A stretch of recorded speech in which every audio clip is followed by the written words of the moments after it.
Hello friends, how are you feeling tonight?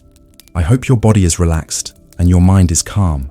Tonight, we were traveling back to a world lit by candlelight and whispers, an age when every glance had meaning, every word was chosen with care, and love letters took weeks to arrive.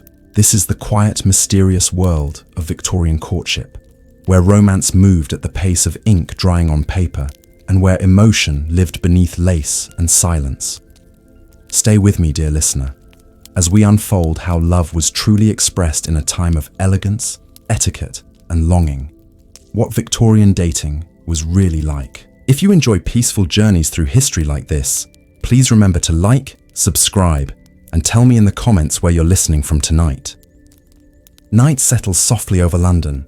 Candles flicker behind tall windows, and the faint hum of the city drifts through the fog. A horse-drawn carriage passes beneath the gaslight, the sound of hooves fading like a heartbeat in the distance. Inside a grand townhouse, a young woman stands before a mirror adjusting the ribbons on her dress. She can hear laughter downstairs, the rustle of silk, the clinking of glass. It is an evening gathering, a chance for families to meet, for reputations to be measured, and perhaps for hearts to be quietly tested. Her name is Eleanor Whitby, daughter of a merchant family rising in fortune but not yet in title. She knows well the rules of her world. Every glance must be weighed, every smile restrained. She smooths her gloves, takes one steady breath, and descends the staircase with poise that hides her racing pulse. At the far end of the drawing room, a man watches her entrance. He is Henry Ashcroft, an architect recently returned from Paris, his expression thoughtful, his demeanor composed. He does not stare, but when she steps closer to greet the host, his eyes lift just once, and something unspoken passes between them. Swift, delicate, impossible to name. No words are exchanged, not yet. They meet only through small formalities, her polite nod, his courteous bow, the faintest brush of air as they pass in conversation's orbit. In Victorian society, this was the language of beginnings. A misplaced compliment could ruin a woman's standing. A hasty proposal could disgrace a man's ambition. So they spoke in subtler tones, in the timing of eye contact, in the rhythm of a shared laugh, in the tremor of a voice saying something entirely ordinary. Eleanor finds herself at the piano later, her fingers tracing soft notes of a waltz. Henry stands nearby, pretending to study the portraits on the wall. His interest is too careful to be called bold, but his attention drifts back each time she plays a certain chord. She notices it, though she does not lift her gaze. Their connection grows in fragments, like candlelight finding reflection in a mirror, never touching directly, but always near. There were rules then for everything: when to write a letter, how long to wait for reply, what flowers to send and what they meant. A red rose confessed too much. White violets spoke of modest affection. Forget-me-nots carried silent devotion hidden beneath courtesy. Many a romance began and ended entirely through such tokens, a secret dialogue written in petals and lace. As the evening deepens, Henry gathers the courage to approach. He comments on her playing, nothing more. Yet in the warmth of his tone, Eleanor senses sincerity rare among practiced compliments. She thanks him with a faint smile, a gesture that could mean anything or everything depending on who was watching. Across the room, her mother observes with measured calm, her eyes betraying calculation. The dance of courtship was not only between lovers, it was also a negotiation between families, expectations, fortunes. Still, the young feel their own gravity. The next morning, Eleanor receives a calling card, embossed initials H.A., delivered by hand but left without a word. She hides it in a book of poetry, her heartbeat echoing the rhythm of every forbidden verse. The rules say she should forget, but curiosity grows like ivy through stone walls. Weeks pass. Their encounters multiply, at garden parties, church steps, bookshops, where coincidence becomes routine. Henry never crosses propriety, yet each exchange deepens the quiet thread between them. One afternoon, in Kensington Gardens, they pause near the iron fence, watching swans drift across the pond. The sun rests gently on her shoulder, and for a moment, the entire world seems made of silence. He says only, "The light is softer today." She answers, "It is." But their eyes meet, and the silence that follows says more than any confession could.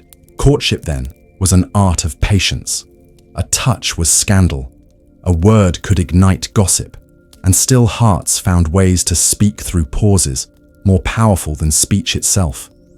In the hush of drawing rooms, in letters sealed with wax, in the turning of a page read twice by candlelight, love persisted like breath against glass, faint, fragile, but alive. One night, Eleanor dreams of rain and distant bells. She wakes before dawn, draws her shawl close, and looks toward the street below where fog curls like smoke. Henry's carriage waits across the road, just visible through the mist. He does not step down, does not call her name. He merely waits long enough for her shadow to appear at the window, then rides away again. She watches until the sound of hooves disappears, her heart full of something nameless, yet understood. Love in the Victorian age was not measured by touch, but by restraint. It was a quiet rebellion disguised as obedience, a whispered promise beneath the noise of propriety.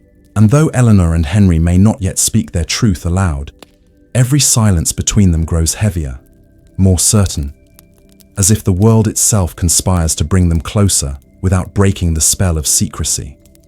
The city sleeps, the lamps burn low, letters remain unwritten but felt. The story of their hearts continues unseen, carried in the pulse of time, waiting for the moment when courage and convention will finally meet. Days turn to weeks, and London settles into its late summer hush. The season of social calls begins to fade, leaving behind a quieter rhythm of handwritten notes and evening reflections. The carriages that once filled the streets now move slower, as though time itself were resting between heartbeats. Eleanor finds her days filled with small duties, reading to her mother, arranging flowers, writing invitations she scarcely means to send. Yet beneath every routine, a restless current stirs. The morning post arrives with the familiar sound of footsteps on stone. She pretends disinterest, but listens closely for the rustle of envelopes. Her maid enters, places the letters neatly on the desk, and withdraws without a word. Only when the room is empty does Eleanor open the small, cream-colored envelope sealed in dark blue wax. Unmarked, but unmistakable. The initials inside, simply H.A., are enough to quicken her breath. His words are brief, restrained, carefully chosen. Each line is a mirror of Victorian formality, yet within that restraint lies something alive. He writes of the weather, of an exhibition he visited, of architecture and art, and the strange comfort of quiet days. But between those lines, unspoken meaning glimmers like sunlight through lace. He writes, "There are moments, Miss Whitby, when I find the air of London both heavy and sweet. It reminds me of music that begins but never finishes." She reads that sentence again and again, until the ink itself seems to breathe. She presses the page to her chest, knowing she should burn it afterward as custom dictates, but she cannot. The letter remains hidden beneath her pillow, a fragile secret against the world's scrutiny. Days later, she gathers courage to reply. Her handwriting is elegant, yet trembling slightly, her phrases safe but tender.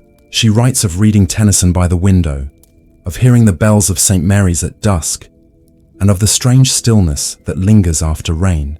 Never once does she mention his name, yet every word is written for him alone. She seals the letter with white wax, a symbol of purity, though her heart already feels anything but untouched. Letters were love's only sanctuary then. The post became the pulse of affection, its rhythm measured not in minutes but in days. A missed delivery could mean despair, an early one, unexpected joy. Many lovers lived entire romances without ever speaking aloud, held together only by ink and longing. Every page was both confession and disguise. Henry, meanwhile, sits by the window of his modest study overlooking the Thames. The fog drifts past like memory itself. His architectural sketches lie unfinished, lines blurring where his thoughts wander. He reads her reply slowly, as though afraid the words might vanish if read too quickly. There is grace in her phrasing, he thinks, an intelligence that hides beneath courtesy. She writes of light after rain, a phrase so simple, yet to him it feels like invitation. He cannot visit her freely. Not yet. Her family's social standing, though improving, still lacks the lineage his mother expects. His position is respectable but not noble, enough for admiration but not alliance. So he writes instead, each letter a quiet rebellion against the rules that bind them. One evening, while copying blueprints by lamplight, he glances toward the unposted letter lying beside his hand. It speaks not of architecture, but of emotion. He hesitates to send it. Its words are too direct, too sincere. He knows if discovered, it could ruin her reputation and his as well. Still, he cannot destroy it. So he folds it carefully, places it inside a book of poetry, Browning this time, and tells himself he will send it when the world feels kinder. The days stretch on. The correspondence continues with patience that borders on devotion. Eleanor begins to notice small rituals forming around her reading of his letters. The closing of curtains, the lighting of one particular candle, the way she breathes before unfolding the paper. As autumn approaches, she finds comfort in that rhythm. It feels like prayer, a faith that someone, elsewhere, in the same hour, thinks of her too. Yet love through letters is both gift and torment. For every word written, there remain 100 unsaid. She wonders what he looks like when writing, how he holds the pen, what thoughts linger before he begins a sentence. Does he pause as she does, heart fluttering at the edge of confession? Sometimes she imagines his life beyond the page, the scent of ink on his hands, the ticking of his clock, the glow of lamplight softening his features. She imagines, and in imagining falls deeper still. Winter arrives early that year. The river ices along its edges, and carriages move slower over the cobblestones. Eleanor writes from beside the fireplace, her breath visible in the chill. She wonders if his letters will still come in the frost, if distance and propriety will one day silence what began so gently. But then, one morning, a package arrives, small, wrapped in plain brown paper. Inside, a pressed flower, forget-me-not. Only that, nothing more. She holds it for a long time, eyes closed, the message wordless yet clear. That night, she dreams again of rain, but this time she walks beneath it, unafraid. The letters have become more than paper. They are a world of their own, a place where rules bend and hearts speak freely. And though they have never spoken aloud of love, both know its presence, soft and certain, like the hum of life beneath the snow. Eleanor's mother suspects something. She notices her daughter's new quietness, the distant smiles, the letters that vanish before she enters the room. But there are no proofs, only intuition. And in that space of uncertainty, Eleanor's heart continues its silent rebellion, hopeful, careful, beautifully defiant. Outside, the city sleeps beneath frost. The lamps glow faintly through the fog. The sound of church bells drifts from afar, marking the hour. The world continues unaware that two souls kept apart by custom draw closer with every stroke of ink, with every folded page sealed by candlelight. And somewhere in that fragile stillness between distance and desire, a love story begins to take root, quietly, patiently, as all forbidden things must. The chill of early winter lingered over London, casting pale shadows across the streets where gas lamps flickered like distant stars. The sound of carriages echoed faintly through the fog, an almost hollow rhythm that reminded Eleanor of her own heartbeat.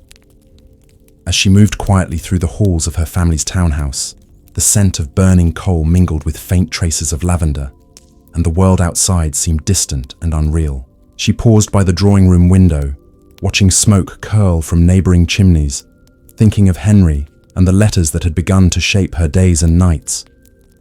Society was a constant observer in those times, its invisible eyes sharper than any blade. Families watched, judged, and whispered behind closed doors, every encounter catalogued and remembered. Eleanor had grown accustomed to this scrutiny, understanding that every glance exchanged, every polite smile, was both an offering and a test. The walls themselves seemed to murmur with the judgments of neighbors, friends, even strangers who had never met her yet claimed to know her reputation.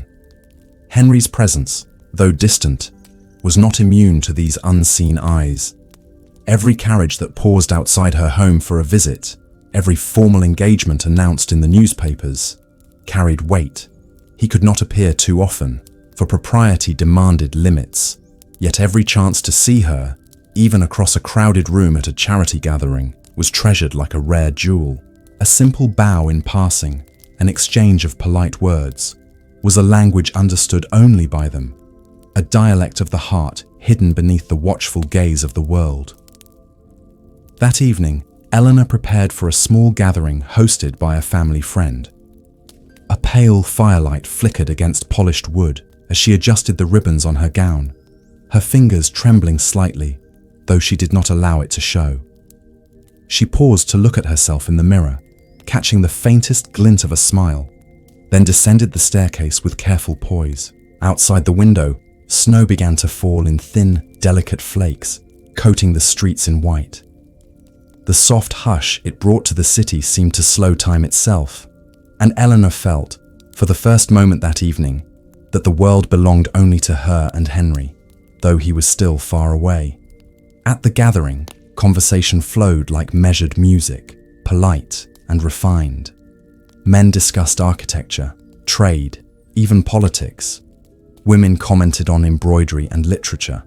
Eleanor's attention, however, was drawn elsewhere. Henry, standing near the piano, appeared lost in thought, pretending to examine a portrait of some distant ancestor.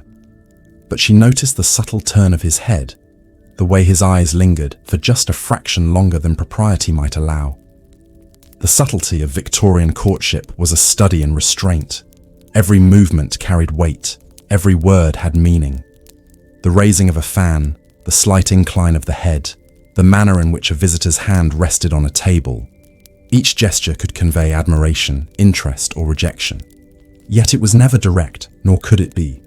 As they spoke briefly about a mutual acquaintance, their words were careful, polite, measured. But in the silence between them, entire conversations unfolded.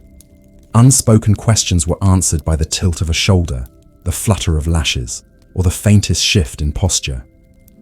Meanwhile, whispers began to circulate quietly among the guests. Aunt and cousin alike commented softly on Eleanor's demeanor, speaking in tones that carried more meaning than casual conversation. Their remarks, though veiled, were sharp enough for Eleanor to recognize caution, curiosity, and a hint of envy. All around, society was watching, its invisible fingers tracing the contours of propriety, measuring every small act against a ledger of expectation. Henry, though perceptive, was also aware.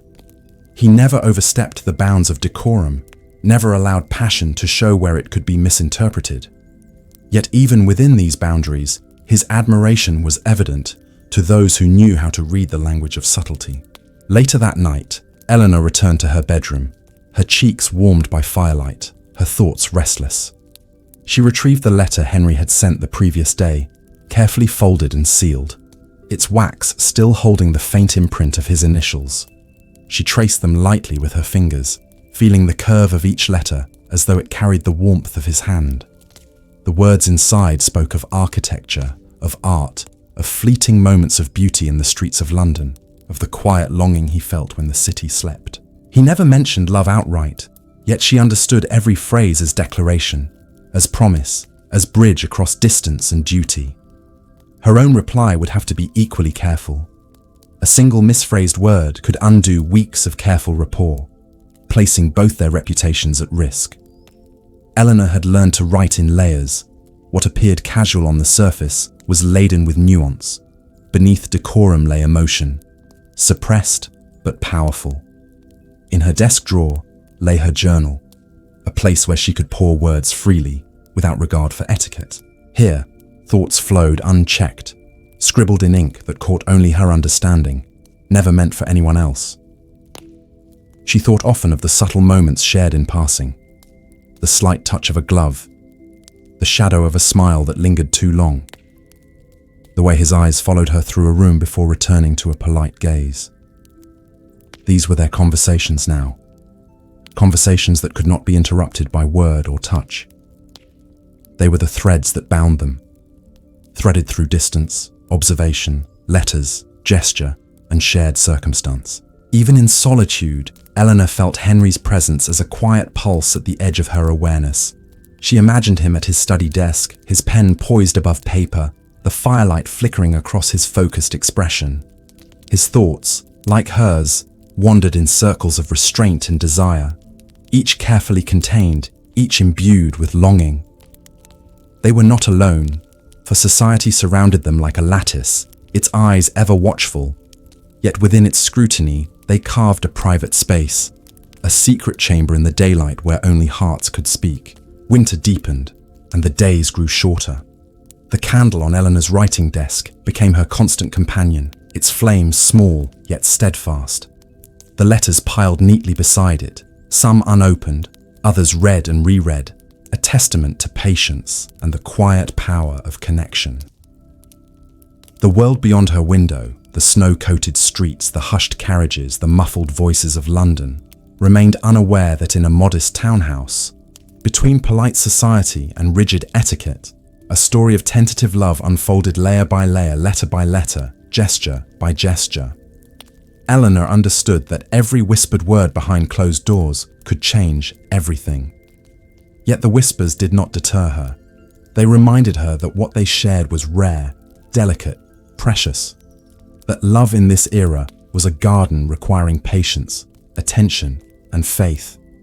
Like the frost on the window pane, its beauty fragile and momentary, its perfection held in quiet observation and careful tending. She closed her journal that night, placed Henry's letter atop it, and let herself imagine the next encounter.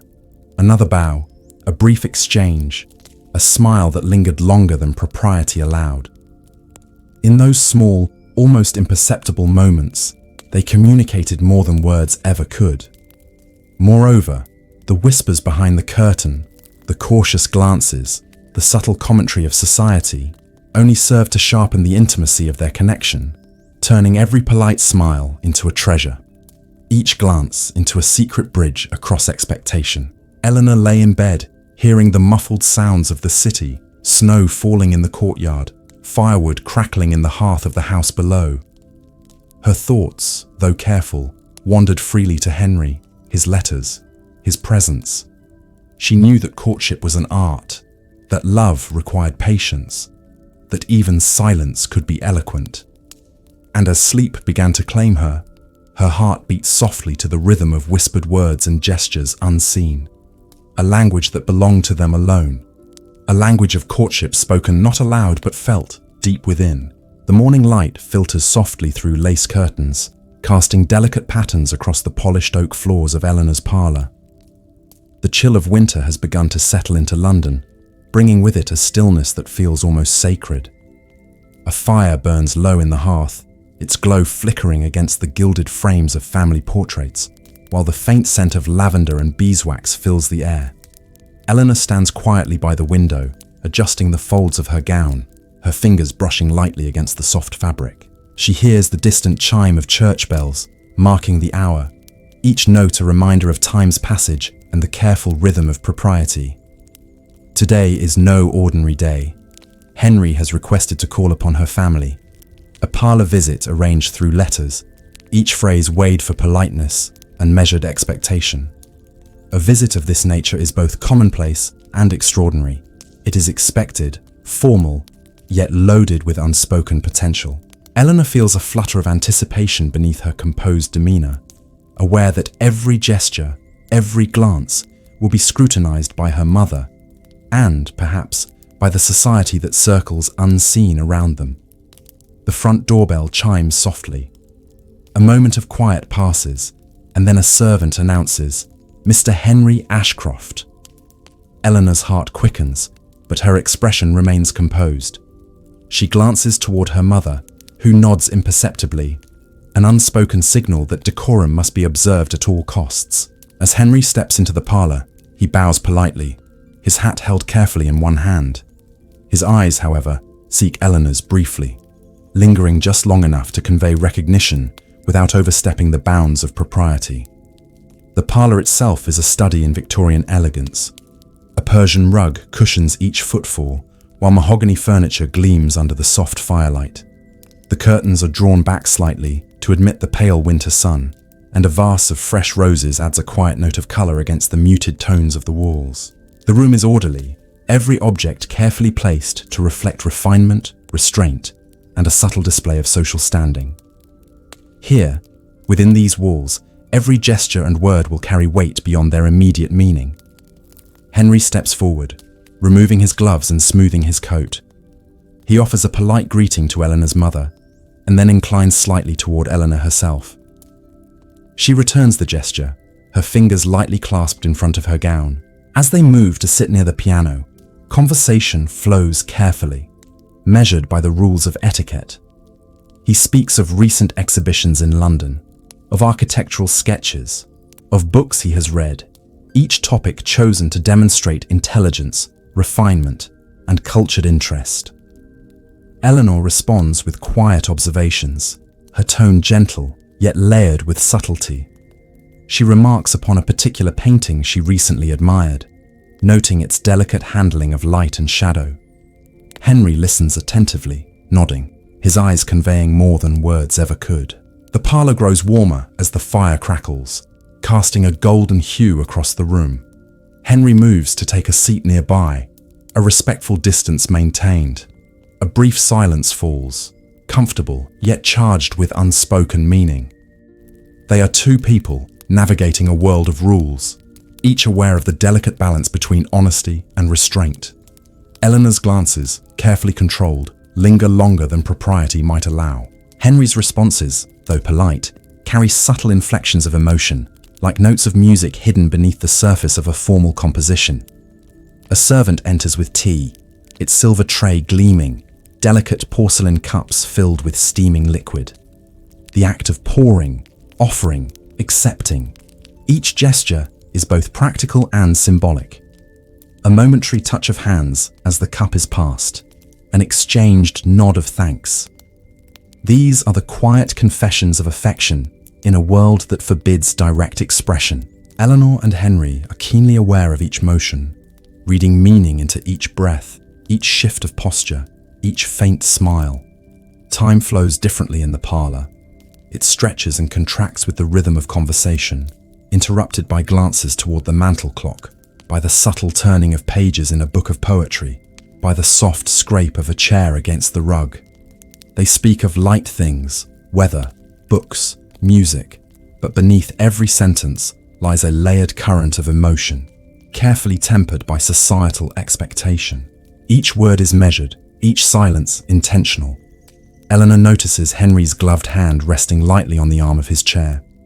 He does not move it, does not speak of his feelings, but the position, so casual yet deliberate, communicates presence, attention, interest.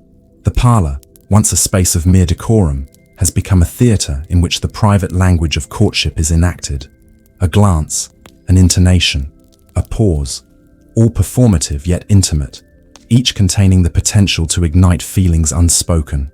As the visit continues, Henry mentions a forthcoming exhibition in the Royal Academy. Eleanor expresses mild curiosity, her words restrained, but the inflection, almost imperceptible, reveals excitement beneath composure. He smiles faintly, acknowledging the hidden enthusiasm with a tilt of his head. The interaction is small, yet to those attuned to subtleties, it is charged with significance. In Victorian courtship, these minor recognitions carry the weight of declarations, letters, or even promises whispered only to the heart. The afternoon wanes, and shadows stretch across the room. The fire flickers lower, casting elongated patterns over the walls and floor. Henry rises as decorum demands to take his leave. Eleanor walks with him to the doorway, each step measured, each movement poised. The hand he places briefly at the back of her chair as she moves forward, sentimental yet formal, is a quiet punctuation to the encounter, a gesture that lingers in memory longer than conversation itself. Before he departs, Henry inclines once more, bows to her mother, and offers a faint, warm smile to Eleanor. She returns it, her own expression controlled, though her pulse quickens as she watches him step onto the front steps, coat collars turned against the winter chill hat in hand, leaving behind a trail of presence in the parlor that will linger long after the door closes. The parlor feels simultaneously empty and full, echoing with footsteps that have already vanished, filled with words that were spoken and yet never truly articulated. Eleanor closes the door behind him, and for a long moment remains by the window, watching the thin fog swirl around the lamplight outside. The tea remains half drunk on the tray, the fire burns low, the air smells faintly of smoke and rose petals. She reaches for her journal, and with careful handwriting begins to note the visit, not the details of conversation, but the emotions, the quiet pulse of the encounter, the subtle language that no letter could ever fully capture. The page becomes a sanctuary, holding what propriety forbids her to voice aloud. Outside, the city moves on, unaware of the small, precious intimacies that have just occurred within that parlor. A carriage rolls by, its hooves muffled by snow. A dog barks faintly in a distant alley. The sound of wind through narrow streets carries a chill. Eleanor sits by the window, her mind still dancing with the faint, impossible music of connection. Her heart, both restrained and full. The parlor has served its purpose, to host the formal, public self, while allowing the private, secret self to flourish in quiet observation and subtle recognition. Here, in the gentle interplay of presence and propriety, Henry and Eleanor's story grows richer, layered with meaning, patiently unfolding with each measured gesture, each polite glance, each whisper unspoken.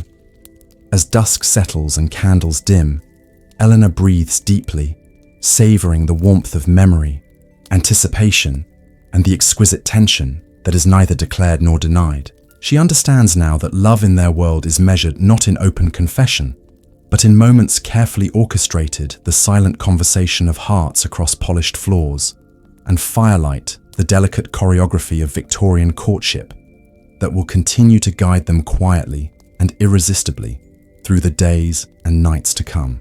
Winter deepens its hold over London, casting long shadows across the cobblestones and muffling the usual hum of carriages and footsteps. The frost glistens faintly on window panes, turning each pane into a tiny mirror of the dimly lit street beyond. Inside Eleanor Whitby's family townhouse, the air is warmer, tinged with the subtle aroma of burning coal and dried herbs. The parlor is quiet, its curtains drawn to hold in the gentle light of a late afternoon sun, the kind that slips through spaces between buildings and lingers briefly on polished floors. Today is a day of heightened caution. Eleanor's mother has announced that a visitor will call again, an acquaintance of the family whose presence is entirely proper, whose visit will serve as social obligation and test of composure. But the truth beneath the formality is unspoken. Henry Ashcroft, architect, admirer, and bearer of carefully written letters, is coming once more, and Eleanor knows that the subtle dance of Victorian courtship must now navigate not only etiquette, but the watchful eye of a chaperone. Her mother, Mrs. Whitby, perches near the fireplace, her hands folded in a gesture of strict control. She observes her daughter with a mixture of curiosity, pride, and caution. Society demands that a young woman's movements be supervised, that no impropriety slip through, that every glance, smile, and gesture be tempered by propriety. Henry, though aware of this, approaches the situation with equal care, understanding that the presence of a chaperone transforms every action, turning the simplest acknowledgement into a nuanced statement of intent. The bell chimes softly, and a servant announces the visitor.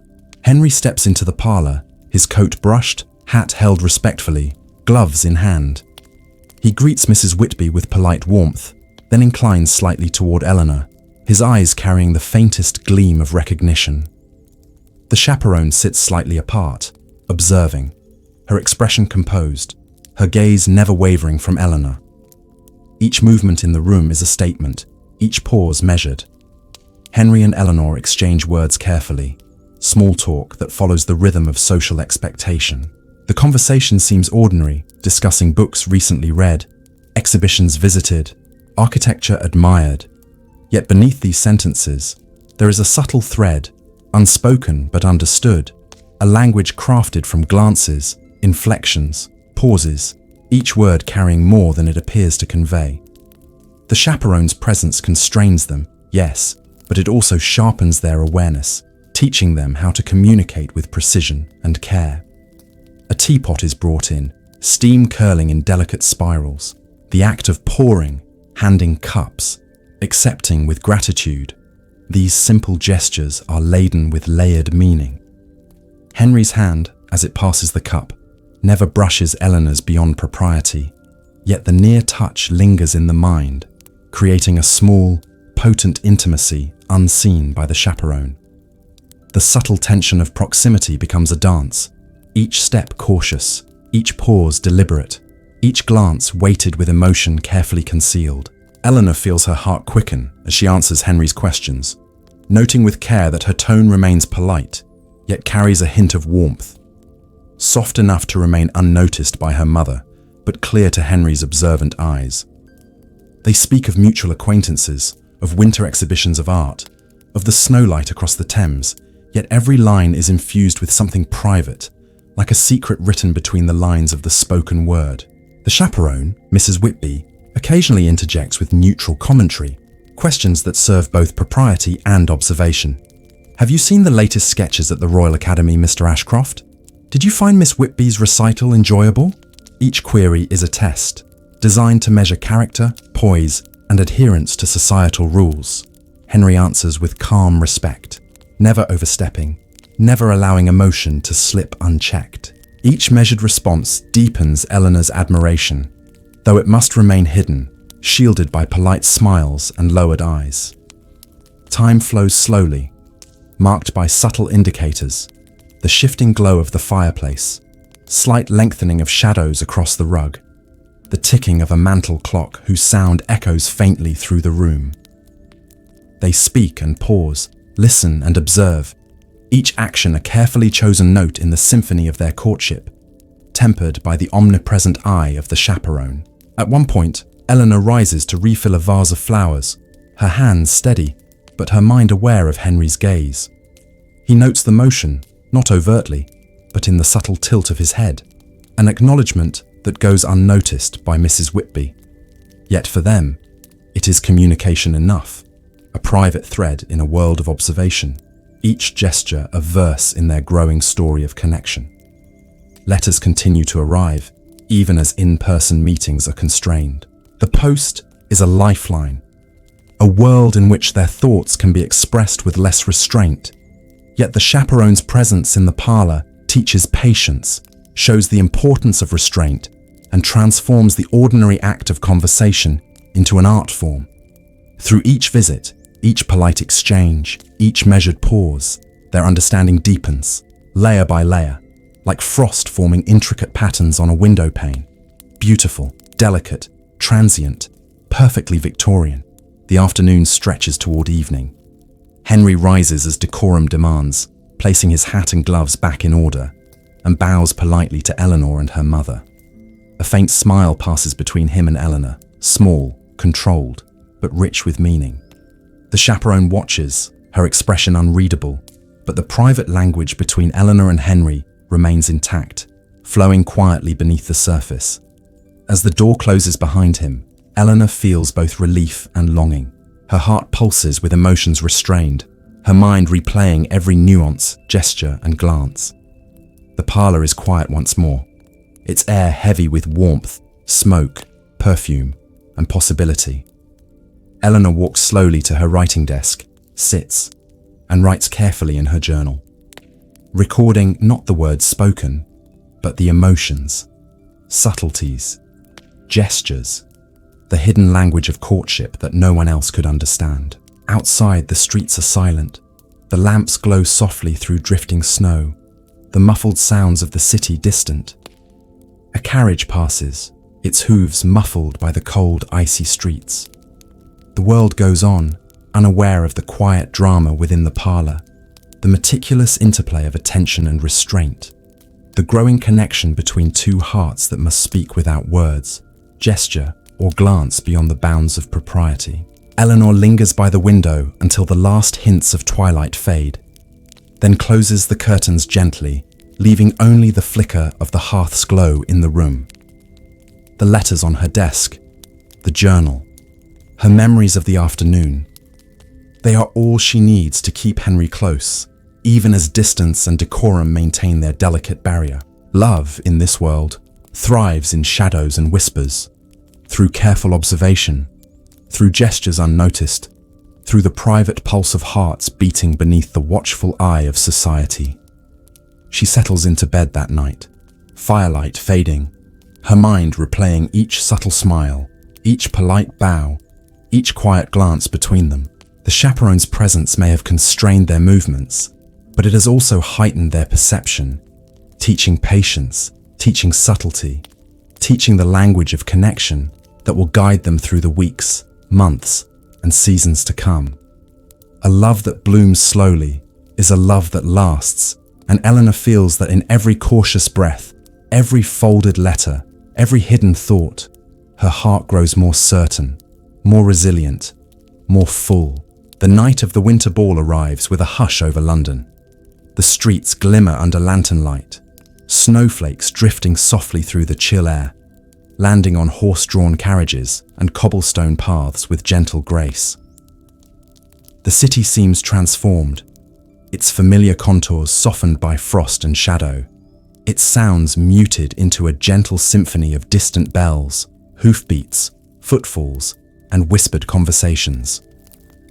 Eleanor stands before her mirror, draped in a gown of soft ivory silk, its folds catching the candlelight in gentle ripples. She adjusts the delicate lace at her neckline, pauses to smooth a strand of hair, then gazes at herself with a mixture of excitement and trepidation.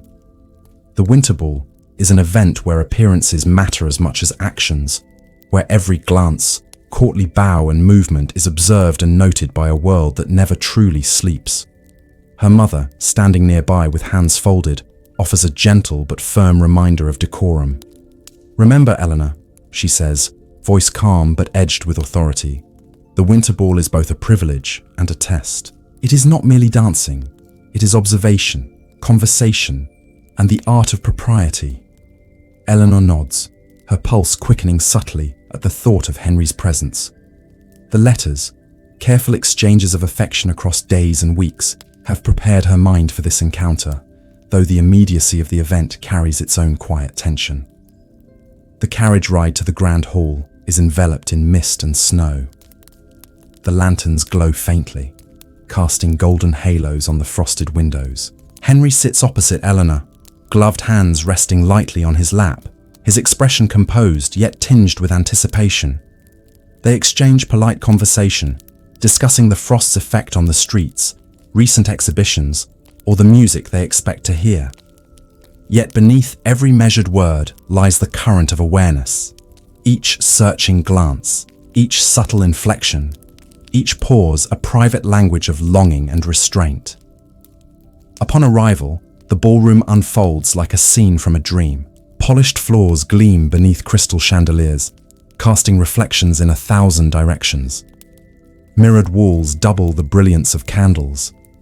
The air is warm, tinged with perfume, smoke from distant fireplaces, and the subtle scent of fresh pine from decorations lining the gallery. The sound of laughter mingles with the strains of strings as musicians bow and sweep their bows across delicate instruments, creating melodies that ripple softly across the room. Henry notices Eleanor immediately standing near the far end of the room, her gown catching the candlelight in delicate patterns, her posture graceful, her eyes scanning the crowd with quiet composure. A bow, polite and measured, passes between them across the room, the gesture imbued with all the meaning that words dare not carry. Her heartbeat quickens. His pulse echoes subtly in response, though neither allows this recognition to disturb the delicate rhythm of propriety. Guests circulate their movements, a measured choreography of social expectation. Eleanor is introduced to acquaintances, each greeting delivered with polished manners, each smile tempered by observation. The ballroom is both stage and theatre, each participant an actor in a dance of appearance where every glance and gesture is scrutinized, measured, recorded in unspoken ledger of social consequence. Music begins, a waltz sweeping across the polished floor. Henry steps forward with measured grace, a hand extended in polite invitation.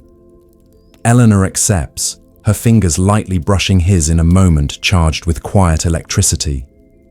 The steps of the dance are intricate, every motion constrained by rules, etiquette, expectation.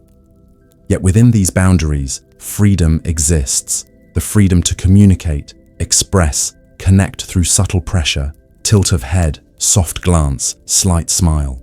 Every rotation, turn and step conveys a dialogue of the heart hidden beneath the rhythm of music. As the dance continues, Eleanor senses the private conversation unfolding in motion. Henry's hand at the small of her back, the tilt of his shoulder, his attentive gaze. Each signal conveys interest, admiration, patience, restraint. All around them, other couples swirl, unaware of the quiet intimacy that exists at the center of this ceremonial display. Each step is an assertion of connection, delicate yet profound, executed with elegance, grace, poise, and intention. The chaperones remain at the edges of the hall, observant yet distant, allowing propriety to be maintained while permitting these subtle interactions to unfold. They note nothing amiss, seeing only adherence to social norms, yet they cannot perceive the depth of feeling expressed between measured steps, controlled gestures, polite glances. In this structured environment, love thrives in restraint, its pulse quiet, yet insistent, its presence undeniable to those attuned to subtleties. After several dances, Eleanor retreats briefly to a quiet corner of the gallery, sipping tea offered by discreet attendants, watching Henry interact with others with the same care he has always displayed. Within every polite nod, every conversational inflection, he demonstrates attentiveness, consideration, respect, attention to nuance. Eleanor's admiration grows, not merely for his character, but for his mastery of subtle expression, the art of conveying affection within the strictures of social expectation. A slow dance approaches, an opportunity for greater intimacy. The musicians shift tempo, elegantly, softly, the melody curling around the room like smoke, wrapping the dancers in its gentle embrace. Henry steps forward, requesting Eleanor's hand once more. Their bodies move in measured rhythm, each footfall precise yet flowing, each turn calculated yet graceful. The distance between them is close enough to feel warmth, far enough to maintain decorum, each gesture a conversation, each subtle glance a declaration. They navigate the delicate line between passion and propriety, understanding that expression must be veiled, emotion hinted rather than stated. The night deepens, lights dim slightly, casting elongated shadows that ripple across the walls and floor. The music slows its soft cadence, inviting reflection and stillness. Eleanor feels the quiet thrill of proximity, of shared awareness, of connection, both present and restrained. Henry's hand, ever so lightly, rests at the small of her back, a constant reassurance, an invisible tether spanning etiquette and desire. The ballroom becomes a sanctuary where formal structure and private longing coexist, each enriching the other, each allowing subtle truths to surface beneath polished exteriors. As the ball draws toward its conclusion, Henry bows politely, offering words carefully measured in tone and delivery. "It has been a pleasure, Miss Whitby," he murmurs, voice steady, yet laced with subtle inflection, conveying emotion without breach of decorum. Eleanor inclines her head, responding in kind, her own voice soft, controlled, but carrying the resonance of reciprocation. The dance ends, as all must, leaving a lingering echo of connection in its wake, a quiet pulse of emotion held in the measured steps, glances, gestures, all carefully preserved against the scrutiny of a world that watches yet cannot fully perceive. Outside, the winter night has deepened, the snow blanketing the streets with a gentle hush. Candles glow faintly through the windows of townhouses along the boulevard, reflecting in glass panes like tiny stars. Eleanor pauses at the carriage entrance, her heart full, her mind replaying every motion, every glance, every subtle communication shared within the ballroom. The letters, visits, parlor conversations, all converge here, culminating in this ritualized dance of restraint and expression. In her bedroom later, she records her impressions in careful handwriting, the journal capturing not facts, but feeling, the subtle resonance of the evening, the interplay of etiquette and emotion, observation and subtle rebellion. The winter ball has become a crucible of courtship, where love grows not in bold declarations, but in measured steps, glances exchanged, gestures restrained, heartbeats synchronized to the rhythm of music, propriety, desire, and quiet understanding. Eleanor lays her pen down, firelight flickering against the paper, her mind replaying the gentle swirls of the ballroom. Henry's attentive presence, his polite yet potent gestures. She knows that this night will linger in memory, like a quiet song heard at dusk, its melody soft, its beauty understated, its effect profound. A love cultivated in restraint is a love remembered, its rhythm subtle yet unyielding, its presence enduring in moments, letters, and dances yet to come. The first snowfall of winter drifts softly over London, covering the streets with a thin, sparkling blanket. The city, usually busy, has slowed into a quiet rhythm. The crunch of footsteps on cobblestones and the distant clip of carriage wheels muted by the white haze. Eleanor Whitby watches from her window, her hands clasped gently in front of her, her eyes tracing the delicate dance of snowflakes as they settle upon lampposts and rooftops alike. The winter ball has passed, its music and candlelight lingering only in memory, its choreography and whispers now reduced to echoes within her mind. In the quiet of her room, she takes pen in hand, her journal awaiting the gentle impressions of the evening. Eleanor does not write merely to record events. She writes to capture emotion, gesture, unspoken words, subtle glances, each detail infused with layers of feeling. The letters she and Henry exchange are crafted with similar care, each phrase deliberate, each inflection of thought veiled in words chosen with precision, each sentiment conveyed within bounds of propriety. She begins with the faintest tremble in her fingers, writing slowly, deliberately. Dearest Mr. Ashcroft, the winter ball was an evening of illumination, its music and warmth lingering like soft echoes upon the snow-laden streets. I find myself recalling, again and again, the subtle gestures of kindness, attention, and understanding that marked our steps. The words flow gently across the page, each sentence a measured dance of emotion, restrained, carefully balanced against social expectation. The letter is more than communication. It is a bridge, spanning distance, decorum, desire, anticipation.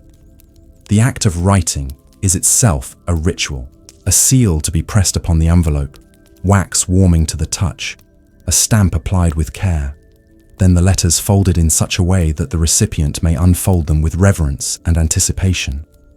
The postman becomes a silent participant in their courtship, each delivery a gentle pulse of connection, each arrival a soft ripple in the rhythm of daily life.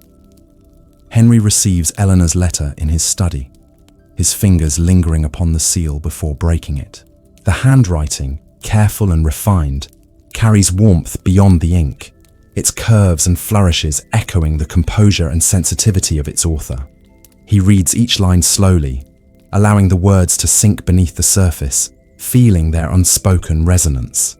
He pens his reply with equal care, choosing phrasing that conveys attention, admiration, and subtle longing, without ever stepping beyond the strictures of propriety. The snow continues to fall outside, each flake catching lantern light along the street, each drift a gentle, silent witness to this slow exchange of affection. Eleanor and Henry communicate through this measured correspondence, each letter a private world unto itself, an unfolding landscape of emotion, thought, reflection, and shared memory. Every carefully chosen word is a heartbeat, an extension of thought, an invisible hand brushing across time and space, linking two souls within the strictures of social expectation. Winter evenings lengthen, stretching shadows across her room. Eleanor sits by the hearth, letter in hand, reading and rereading phrases that speak to her without ever demanding confession. They speak of art, books, architecture, of winter's subtle beauty, yet always beneath the surface, there lies the pulse of connection, quietly insistive, carefully hidden, yet profoundly present. A small smile touches her lips as she imagines Henry writing his response in the glow of candlelight, his expression composed, his heart attentive.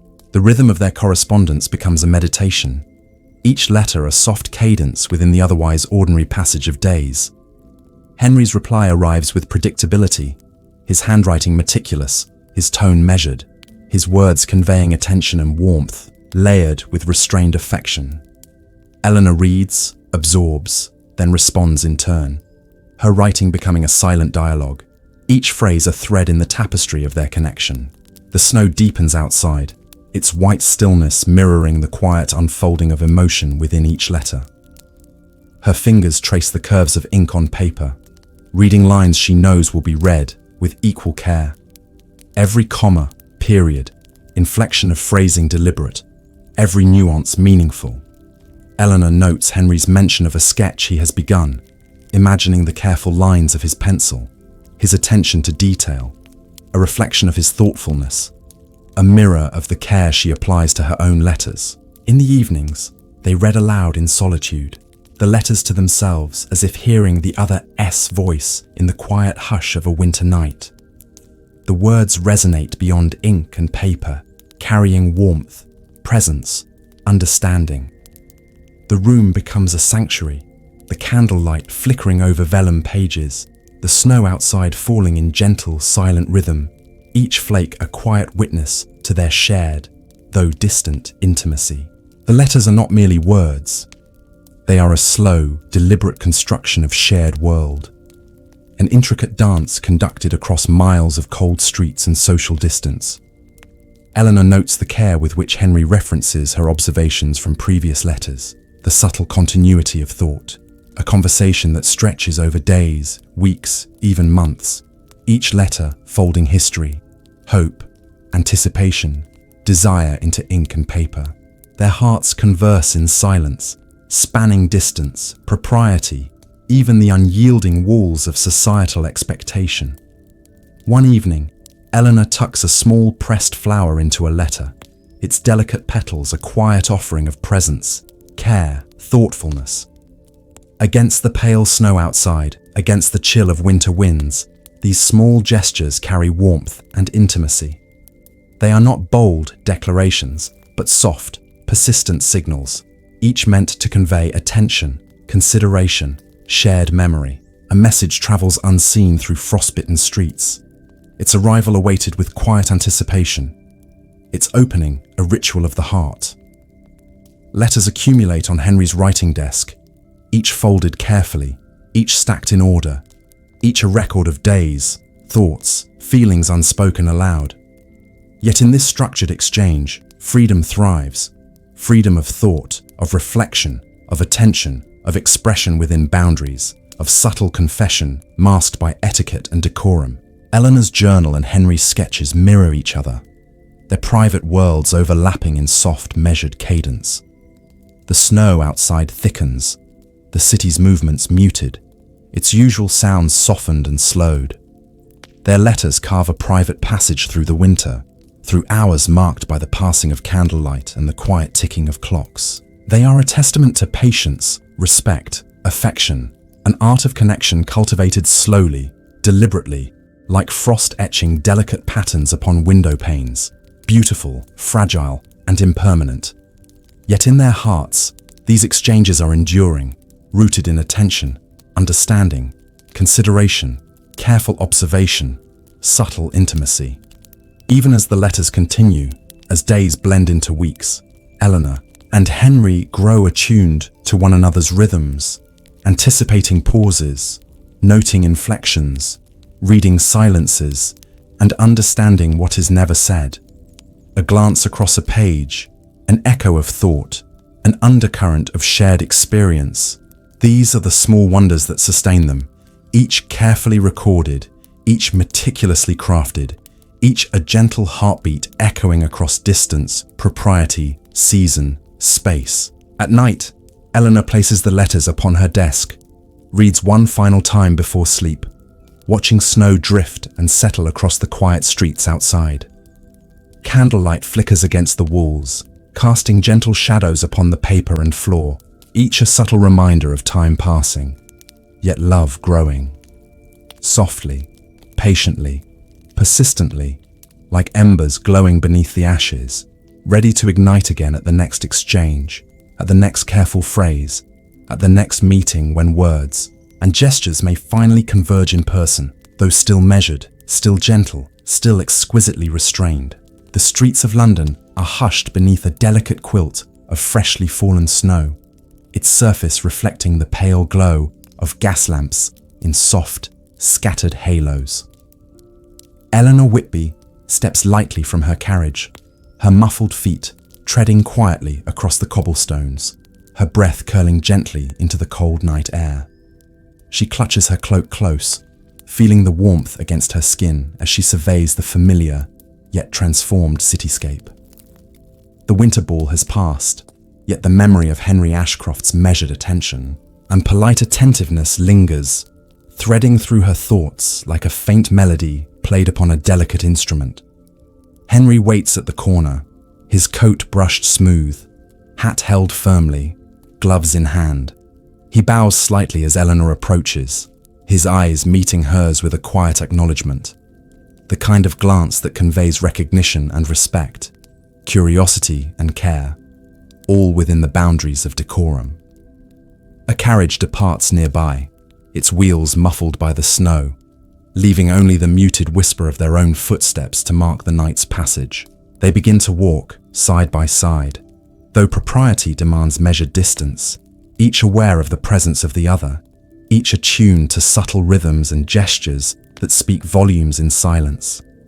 The city is transformed by the snow, its usual clamour softened into gentle whispers.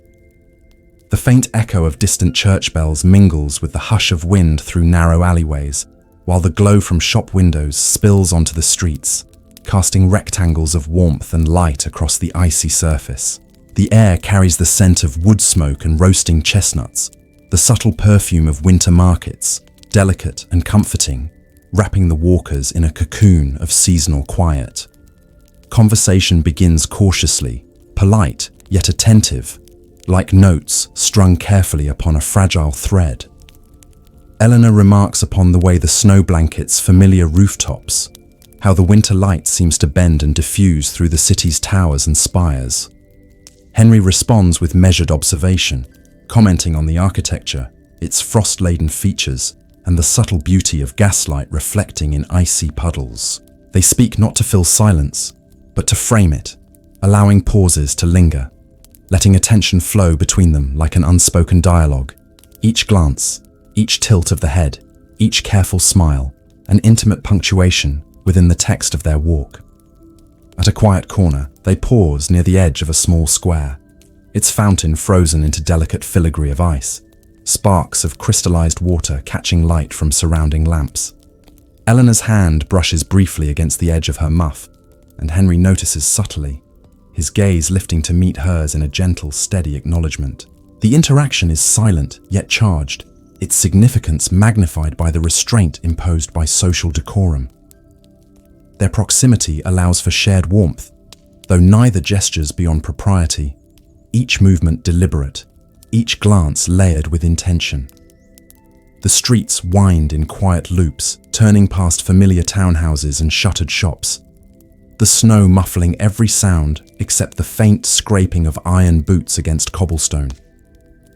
They pass a small bakery, its windows fogged with warmth, the scent of fresh bread spilling into the night. A gentle comment from Eleanor on the aroma elicits a soft smile from Henry, his tone modulated with care, yet carrying the undercurrent of attentiveness she has grown accustomed to. He mentions that the aroma reminds him of a childhood memory, brief and understated, yet in that moment, the intimacy of sharing personal reflection within controlled conversation deepens their connection. Street lamps cast long shadows along the walk, elongating the figures, creating the illusion of movement across a larger stage. Each shadowed curve of a rooftop, each flicker of gaslight, each drifting flake of snow becomes part of the silent narrative unfolding between them. The rhythm of footsteps mirrors a measured dance, one footfall echoing another, like a subtle choreography. Each step an extension of conversation, each pause an opportunity for observation, each glance an affirmation of presence. Eleanor speaks of a painting she saw recently, its muted tones and quiet composition evoking memories of still winters past. Henry listens attentively, asking delicate, measured questions, never intruding, never hastening, his attention focused entirely on her words, her tone, her expression. Their dialogue flows in gentle arcs, each sentence completing the previous, each pause inviting reflection, each glance carrying the weight of curiosity and care. They encounter a small park, its benches half hidden beneath snow, its trees skeletal yet adorned with frost that glitters in the lamplight. A solitary figure walks a dog, its bark muffled by the white air, passing unnoticed as Eleanor and Henry linger near the park's edge. They discuss the scene in quiet tones, Henry noting the artistry of nature's frost patterns, Eleanor remarking on how winter reshapes the familiar landscape into a canvas of subtle beauty. Their words are spare yet rich, their attention to each other's observations enhancing the intimacy of shared experience. As they continue, Henry gestures toward a shop window displaying delicate lace and silver ornaments. Eleanor pauses, admiring the craftsmanship, her eyes catching the shimmer of candlelight against polished surfaces. He remarks softly on the intricate skill required, acknowledging both the artisans and her keen appreciation. Her cheeks color slightly at the subtle compliment, though no words of affection pass their lips. The restraint only magnifies the intensity of the moment, its quiet power resonating in the silence between sentences. Snow falls heavier now, flakes drifting in slow spirals, landing upon hats, cloaks, gloves. They notice each other's presence more keenly, hands brushing near edges of mufflers, fingers nearly touching in a fleeting, almost imperceptible exchange. They step lightly apart, maintaining distance, though the heart's acknowledgement is unmistakable, its rhythm echoing with the pulse of quiet longing and restrained desire. The city around them is a backdrop, its frozen beauty a canvas upon which their connection is painted in whispers, glances, pauses. The walk continues, turning along side streets, past familiar doorways, through alleys glowing with reflected light from nearby lamps. They share observations of the night, the glint of frost on wrought iron railings, the subtle pattern of snow on cobblestone, the quiet hush that blankets a city in winter's embrace. Each statement is layered, each observation an opportunity to convey attention and awareness, each shared moment a quiet act of intimacy within the frame of propriety. At the corner of a narrow lane, Henry pauses, allowing Eleanor to adjust her muffler and cloak. He offers a small bow, slight, measured, yet carrying a resonance of warmth and recognition, an acknowledgement of both the journey just shared and the unspoken bond it has strengthened. They resume their walk, feet crunching softly on snow-laden paths, conversation flowing in gentle arcs, glances meeting and parting. Each movement, each gesture, a verse in the evolving story of connection between them. As the night draws on, they return to Eleanor's home, its windows glowing with the soft promise of hearth and comfort. She steps into the doorway, turning briefly to Henry, exchanging a measured smile and polite nod. The walk concludes not with bold declarations, but with quiet affirmation, its significance lying in restraint, attention, shared observation, subtle acknowledgement, and the deepening of a connection that thrives in patience, reflection, and mutual care. Inside, firelight warms Eleanor's parlour as she sheds cloak and gloves, removing each layer with careful grace. She reflects upon the walk, the city, Henry's attentive presence, her own thoughts, her heart quietly aware of the slow accumulation of connection and understanding. The winter streets, snow-laden and hushed, have become a shared space of intimacy, a conduit for attention, reflection, and unspoken sentiment, its memory echoing within her as she prepares for sleep, the quiet pulse of affection lingering in the stillness of winter night. Before retiring, Eleanor writes in her journal, recording observations, emotions, subtle details of gestures, pauses, glances, footsteps, even the rhythm of conversation. A single candle flickers against the page, casting shadows that dance gently across the room, echoing the dance of snow outside, mirroring the soft cadence of a night spent walking, sharing, observing, connecting. The winter streets have gifted them moments of subtle intimacy, quiet understanding, mutual admiration, shared experience, all preserved in careful reflection. Letters yet to be sent, memories yet to be replayed, hearts quietly synchronized to the rhythm of restraint, attention, anticipation, desire, consideration, propriety, subtlety, connection. The morning after their winter walk, London awakens beneath a delicate layer of frost. The city's usual clamor is softened into gentle whispers, each footstep, each carriage wheel muted by the icy hush. The air carries the faint scent of wood smoke and winter greenery, while sunlight glints off frosted panes, painting tiny prisms of light across polished floors.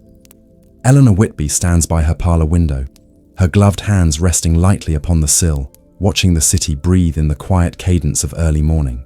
She traces patterns in the condensation, her mind wandering to the night before, the subtle gestures, the shared glances, the delicate choreography of attention and restraint that has come to define her connection with Henry Ashcroft. She moves to her writing desk, a slender piece of polished oak, its surface warmed by a small brass lamp that casts a soft glow across stationery and pen. She retrieves a sheet of vellum, feeling its texture beneath her fingertips, a tactile reassurance of ritual, care, tradition. Her pen is poised, ink ready, her mind attuned to the nuances of language, the deliberate phrasing and measured punctuation that Victorian correspondence demands. She begins slowly, each word a reflection of thought, emotion, observation, and subtle longing. Dearest Mr. Ashcroft, our walk through the winter streets lingers in my memory. Each step, each glance, each soft echo of conversation preserved as if in crystal. The act of writing is itself a meditation, a deliberate ritual of presence and attention. The frost clinging to her window pane mirrors the delicacy of her words, the care with which she chooses phrasing, the rhythm of sentences crafted to convey both propriety and feeling, observation and intimacy. A letter is not merely communication, it is a bridge across distance, season, social expectation, an extension of self-reaching toward another with patience, care, and subtlety. Henry receives her letter in his study, the soft glow of a candle illuminating inked lines and delicate flourishes. He pauses before breaking the seal, hands hovering momentarily over the paper, savoring the anticipation of content and the silent conversation that will unfold between the written lines. The handwriting, its careful curves and measured pressure, conveys not only Eleanor's thought, but also presence, attention, consideration, an unspoken awareness that lingers beyond words.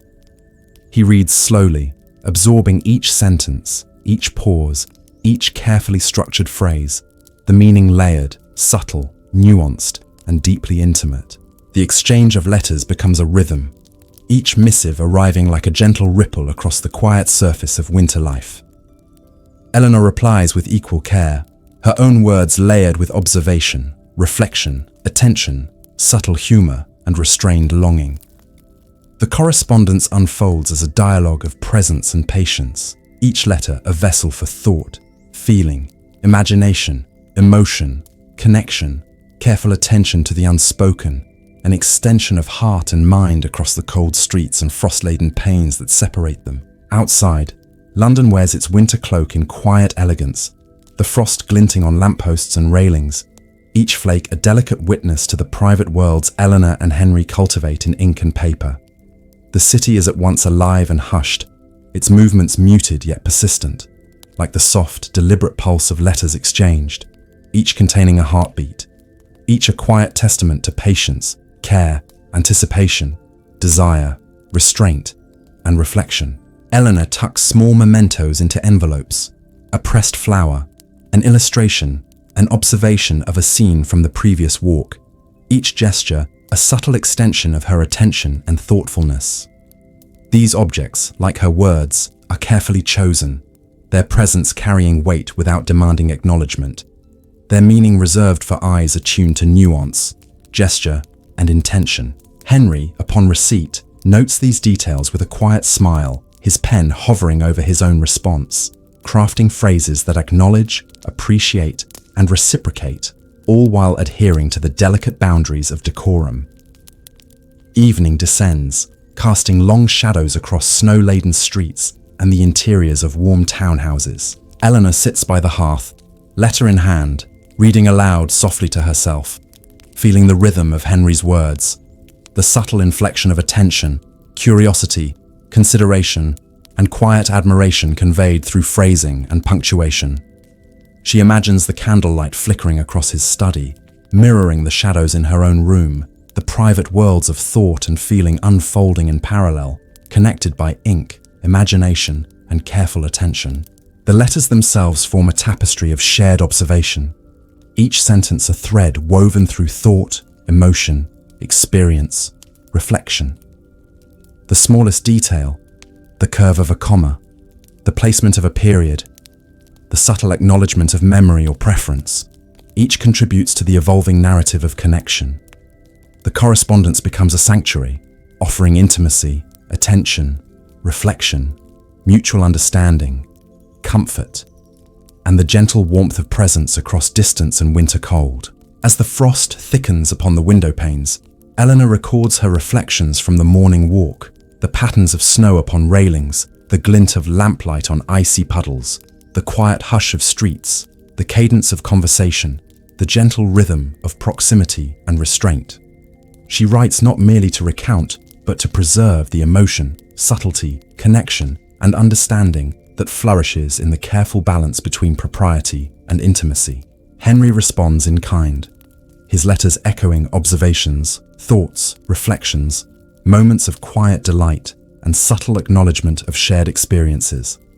They exchange notes on architecture, books, art, seasonal customs, the effect of light upon snow and frost, each topic a pretext for attentive, deliberate dialogue, each letter a continuation of the shared narrative of winter, walks, conversation, glances, gestures, thoughts, and feelings unspoken aloud. The snow outside continues to fall, softly, relentlessly, yet silently, its presence a constant companion to the rhythm of letters, the pulse of attention, the subtle heartbeat of connection maintained through ink, imagination, patience, and careful phrasing. The city moves beneath the layer of white, its citizens unaware of the private dance unfolding in letters, pen strokes, careful observation, reflection, and subtlety. Each correspondence a quiet conduit for intimacy, connection, anticipation, desire, and shared attention. Even as weeks pass, letters accumulate, each folded, sealed, stacked, each a repository of thought, feeling, reflection, observation, care, consideration, attention, affection, patience, and subtle longing. The correspondence is more than words. It is a rhythm, a dance, an art form, an intimate exchange conducted with deliberate care, reflection, attention, restraint, empathy, and profound awareness of the other's mind, heart, and presence, even across the miles, even within the constraints of Victorian social expectation. Eleanor places a final mark on a letter, the ink still glistening faintly under candlelight. She presses the envelope, seal warmed slightly by her fingers, feeling the weight of anticipation, connection, hope, and quiet longing carried within. Paper and wax become vessels for subtle expression, the unseen heartbeat of affection transmitted carefully, deliberately, attentively, measuredly across time, space, season, and expectation. As she lays her pen down, the snow outside falling silently, she allows herself a final, quiet reflection upon the delicate intimacy the letters create, bridging distance, conveying attention, expressing desire within restraint, building understanding, anticipation, and connection in a manner both slow and profoundly enduring. The frosted window. Letters, simple in appearance yet rich in subtlety and meaning, become a testament to patience, care, attention, reflection, imagination, affection, restraint, deliberate communication, and the enduring power of quiet connection in the heart of winter. The winter evening has settled over London like a soft, silvered veil, its muted glow reflecting upon the frost-laden streets and gaslit alleys. Eleanor Whitby prepares her parlour for the evening, its modest furnishings warmed by a gently crackling hearth. The room is bathed in amber light, each candle carefully placed to illuminate corners of the space while leaving shadows to dance softly across walls.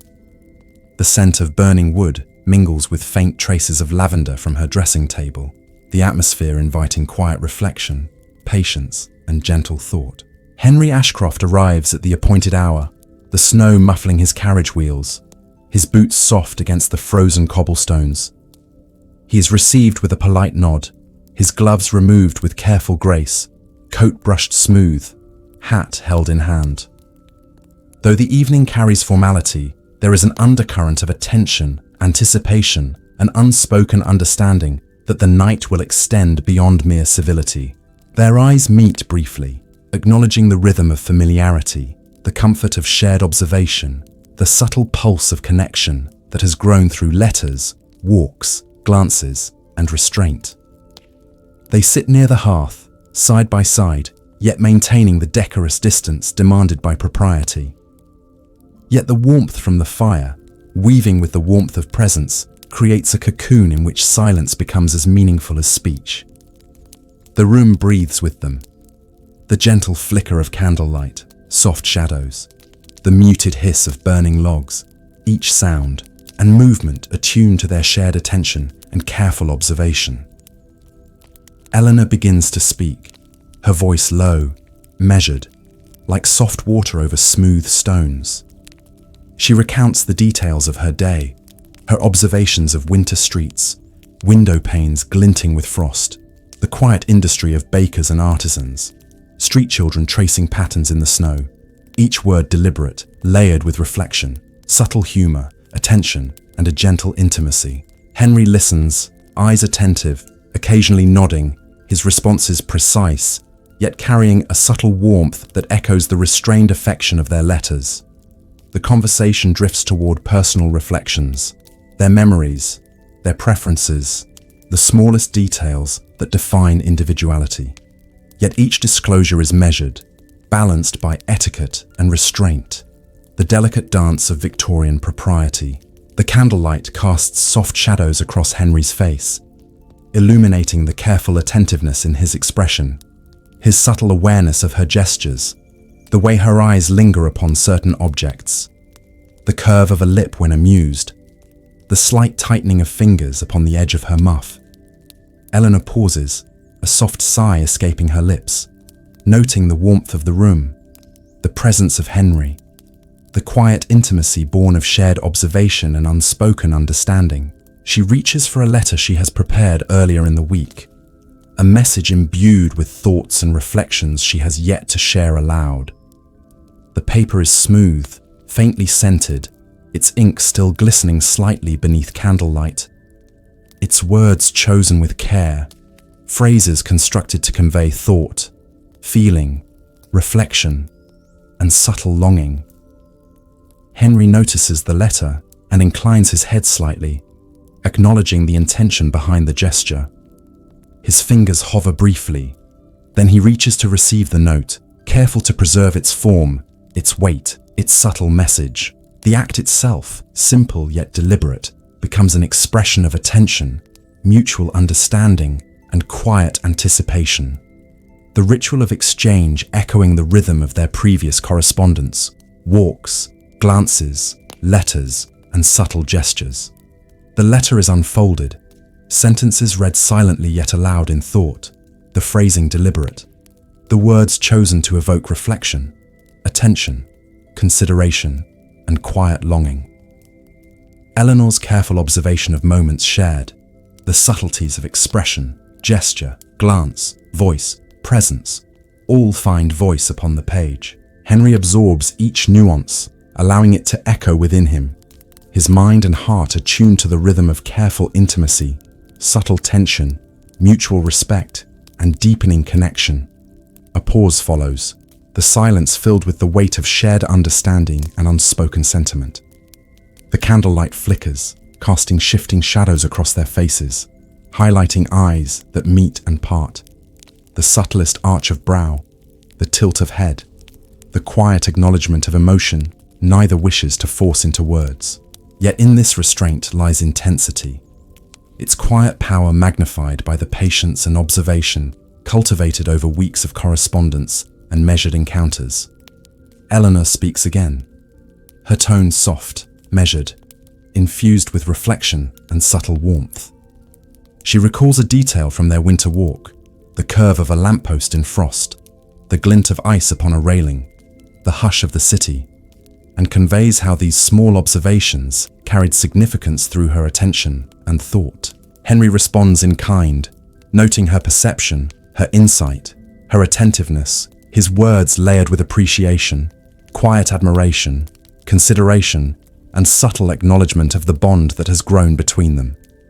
The conversation drifts towards shared memories of the past, their education, their families, the quiet moments that have shaped them into individuals capable of subtle observation, reflection, and the appreciation of nuance. The candlelight illuminates these exchanges, casting warmth upon both the spoken and unspoken, revealing the artistry in their careful communication, the gentle choreography of heart and mind within bounds of propriety. Eleanor rises to refill their glasses with warm tea, the action deliberate, careful, her movements echoing the grace and rhythm cultivated in daily life and observation. She returns to her seat, handing Henry a cup with gentle care, his fingers brushing briefly against hers, each touch subtle, unintended yet meaningful, a fleeting spark of presence that lingers in thought, gesture, reflection, anticipation, desire, and shared attention. Henry places his cup down, his expression composed, his eyes capturing hers with quiet intensity. His next words are measured, soft, carefully framed to convey both thought and emotion without transgressing etiquette. Eleanor, your letters, our walks, our conversations, they have become a part of the quiet rhythm of my days. I find my thoughts returning to them, reflecting, anticipating, not in haste, but in steady, deliberate contemplation. His voice is low, rich, resonant, each word chosen to balance propriety with acknowledgement, attention with subtle affection. Eleanor's gaze softens. She nods slightly, her own reflection mirrored in his eyes, the unspoken acknowledgement of connection, intimacy, shared experience, mutual respect, quiet anticipation, patience, consideration, and subtle longing. The room breathes with them. The fire crackles gently. Candlelight dances. Shadows sway. Each element part of the quiet symphony of presence, attention, reflection, and connection unfolding in deliberate, measured rhythm. They speak further, each phrase deliberate, each pause meaningful, each glance conveying layers of observation, attention, consideration, care, affection, and subtle desire. The night stretches, its rhythm slow, reflective, immersive, each moment a testament to the slow cultivation of intimacy, trust, mutual observation, and careful, deliberate connection that grows in the spaces between words, gestures, glances, and shared reflection. Finally, Eleanor rises to extinguish the candles, the flame flickering, casting last shadows across the room as darkness settles, softly, peacefully, quietly. The moment is both ending and continuing, the intimacy preserved within memory, reflection, anticipation, letters yet to be written, walks yet to be taken, glances yet to meet, gestures yet to pass subtly between hands, eyes, hearts. Yet in this evening, within the candlelit confession, there is recognition, acknowledgement, quiet warmth, attention, deliberation, connection, and the slow, persistent unfolding of the delicate threads of care, reflection, consideration, affection, patience, and subtle longing that define their bond. Eleanor places her journal aside, letter carefully folded upon it, preparing for night's rest. The snow outside continues to drift silently, each flake a witness to the measured intimacy of hearts, thoughts, gestures, words, attention, and observation. The candlelit confession lingers in memory, its warmth persisting beyond the flicker of flame, echoing softly in thought, anticipation, reflection, subtle longing, and the delicate rhythm of emotional intimacy nurtured with care, patience, and quiet presence. London's winter afternoon wanes into a soft twilight, casting long, muted shadows across the city's narrow streets. Eleanor Whitby steps quietly from her carriage, her gloved hands clutching a small muff, her breath curling in gentle spirals in the cold air. She is guided by memory and whispered directions to a garden hidden behind the wrought iron gates of an old townhouse, a place known only to those who treasure privacy, reflection, and quiet contemplation.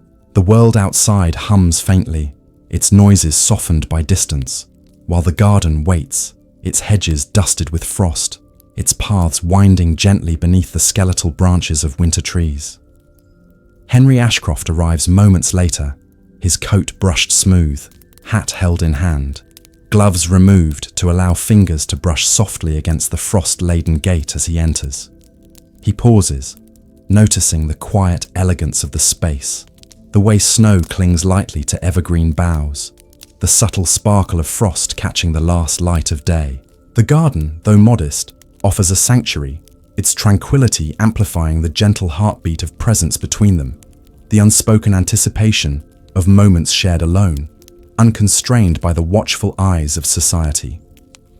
Eleanor notices him immediately, her gaze lifting, eyes meeting his across the frost-lined path.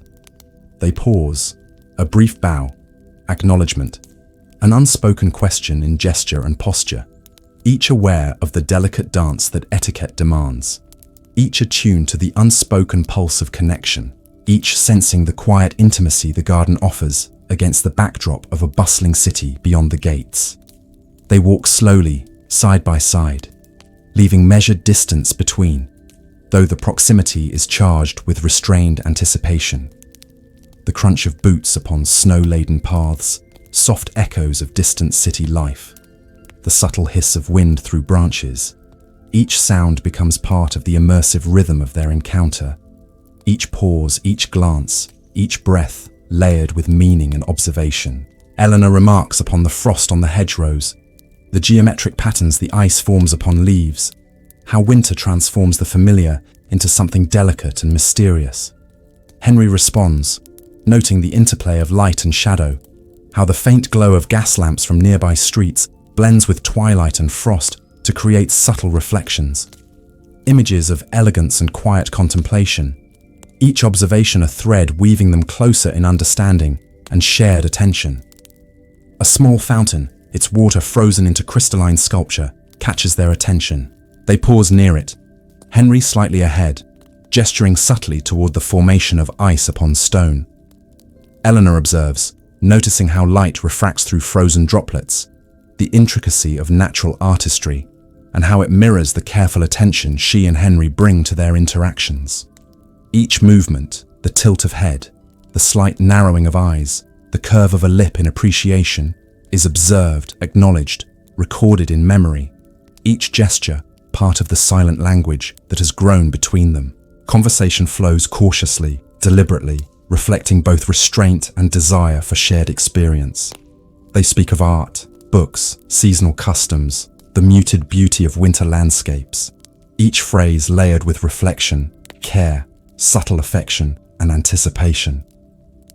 The garden, its boundaries discreet yet intimate, allows gestures unobserved by society's gaze, glances exchanged with quiet intensity, hands brushing ever so slightly against railings or the edges of cloaks, each contact fleeting yet resonant. Eleanor's hand brushes a frozen branch, her fingertips tracing delicate patterns of ice. Henry noticing, offering a soft observation on nature's artistry, his voice low, calm, measured, yet carrying warmth and subtle acknowledgement of her presence and attentiveness. Each shared observation deepens their connection, transforming simple curiosity into quiet intimacy, each gesture and word layering a tapestry of thought, reflection, attention, consideration, patience, and restrained desire. They pause at a small bench, partly hidden beneath evergreen boughs, its surface dusted lightly with snow. Eleanor lowers her muff, adjusts her cloak, her gaze lifting to Henry, who offers a quiet smile, his eyes meeting hers in gentle acknowledgement, his posture relaxed yet attentive. The space, though modest, becomes a stage for subtle exchange of presence, attention, reflection, and emotion. Its intimacy amplified by the seclusion, quiet, twilight, and frost-laden serenity of the garden. Henry speaks softly of the walks they have shared, the letters exchanged, the gentle rhythm of thought, observation, and reflection cultivated over weeks of correspondence and measured encounters. His words, deliberate, measured, infused with warmth and respect, acknowledge both propriety and subtle longing, the careful balance of emotion and social expectation that defines their connection. Eleanor listens, absorbing each nuance, each subtle inflection, each gesture of attention, her own thoughts echoing, reflecting, anticipating, recording in memory and imagination the slow, deliberate unfolding of intimacy. They discuss winter's effect upon the city, the interplay of frost and light, the hush that blankets streets, the subtle transformations wrought by snow and cold. A pause follows, not awkward but reflective, allowing observation, awareness, attention, consideration, and anticipation to fill the space, each glance carrying weight, each gesture speaking volumes, the quiet pulse of presence resonating through the garden, through twilight, through frost-laden air. Eleanor, encouraged by the gentle rhythm of the evening, shares a small anecdote from childhood, her words soft, measured, yet revealing a layer of vulnerability, trust, and reflection. Henry listens attentively, acknowledging her memory with warmth and subtle empathy. His response measured, yet imbued with quiet appreciation, his gaze soft, steady, conveying observation, care, attention, and restrained affection. As dusk deepens, they walk further into the garden, past frost-laden paths, evergreen hedges, quiet benches, and the frozen fountain. They speak sparingly now, allowing the environment, presence, gesture, glance, breath, light, shadow, and winter's hush to form the dialogue, each movement a verse, each pause a reflection, each shared breath a measure of intimacy and attention. The first star appears, glinting faintly above rooftops, its light reflected in frost and ice, mirroring the quiet sparkle in their eyes and the subtle warmth of heartbeats in shared presence. Henry offers a slight bow, an acknowledgement of the beauty, care, consideration, and reflection the garden has fostered, a silent confession of appreciation for shared attention, subtle connection, and the slow, deliberate unfolding of intimacy. Eleanor, her cheeks warmed by cold and quiet anticipation, returns the bow, her gaze meeting his, her thoughts attuned to the unspoken rhythm of gestures, words, presence, and restrained longing that have shaped this encounter. The garden, hidden and hushed, becomes a sacred space of reflection, attention, connection, and subtle romantic tension, each moment preserved in memory, each glance recorded in thought, each gesture noted with care and observation. As they depart, the crunch of boots on snow-laden paths echoes faintly, the light fading into evening, the frost catching the last glimmer of gaslight. They leave the hidden garden, with hearts quietly synchronized. The memory of shared presence, mutual attention, deliberation, restraint, subtle longing, reflection, and intimacy lingering like a soft glow, echoing in thought and anticipation until the next letter, walk, or meeting. Eleanor closes her carriage door, her gloved hand lingering briefly on the handle, her mind replaying the garden, Henry's attentive gaze, soft conversation, gesture, glances, light and shadow.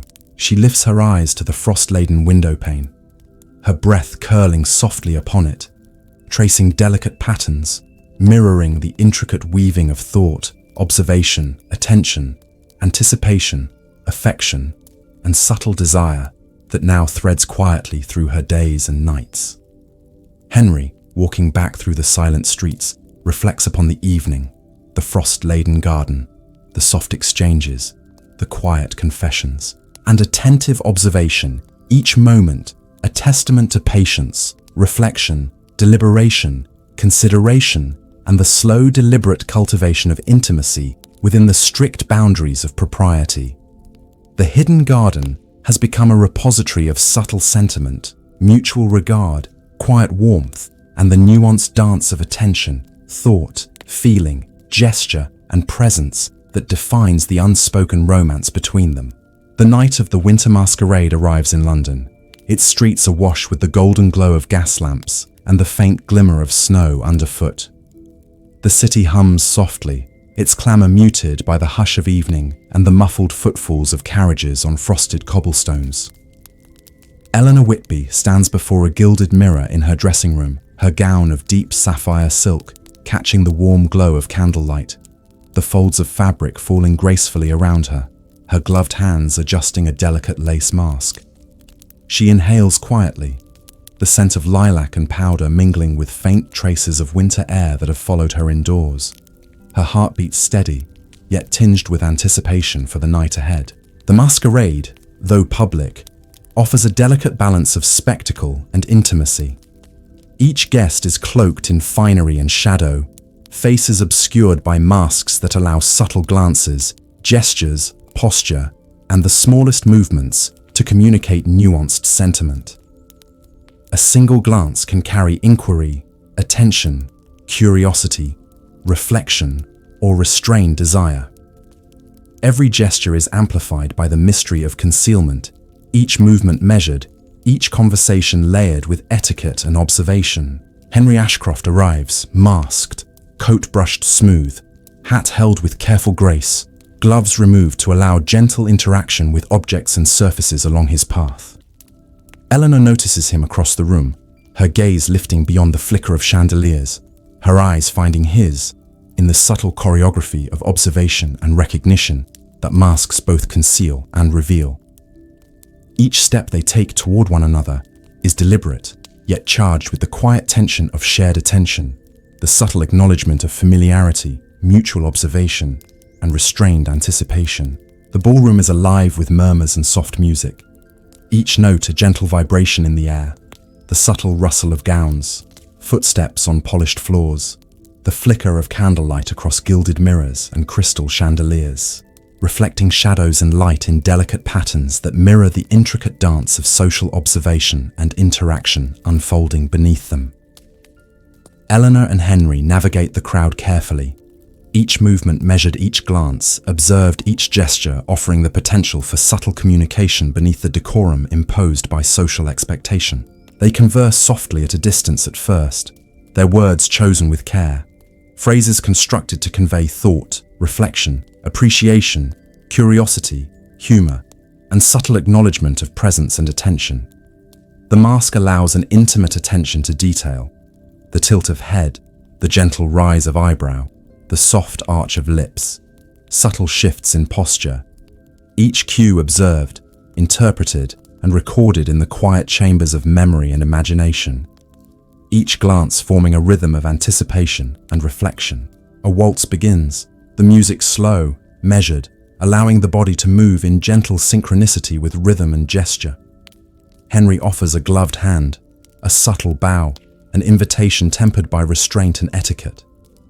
Eleanor accepts, her fingers brushing lightly against his, each contact fleeting yet charged with attention, deliberation, consideration, quiet warmth, and subtle longing. They move across the polished floor, the patterns of movement, light, shadow, and gesture, creating an immersive dance of presence and reflection, each step measured, each turn deliberate, each pause a moment of mutual observation and unspoken communication. The masquerade provides the duality of concealment and exposure, allowing words and gestures to carry amplified meaning.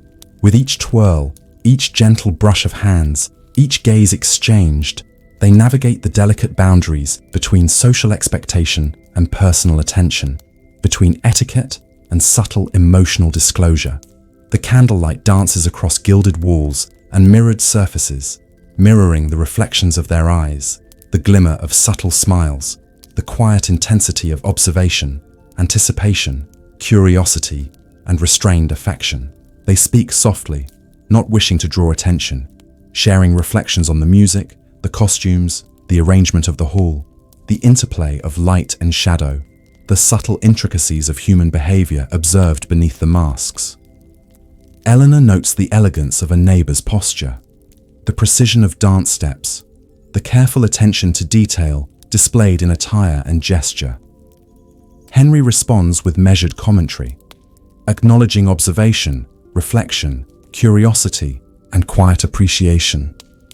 His words layered with subtle warmth, attention, consideration, mutual understanding, restraint, and subtle desire.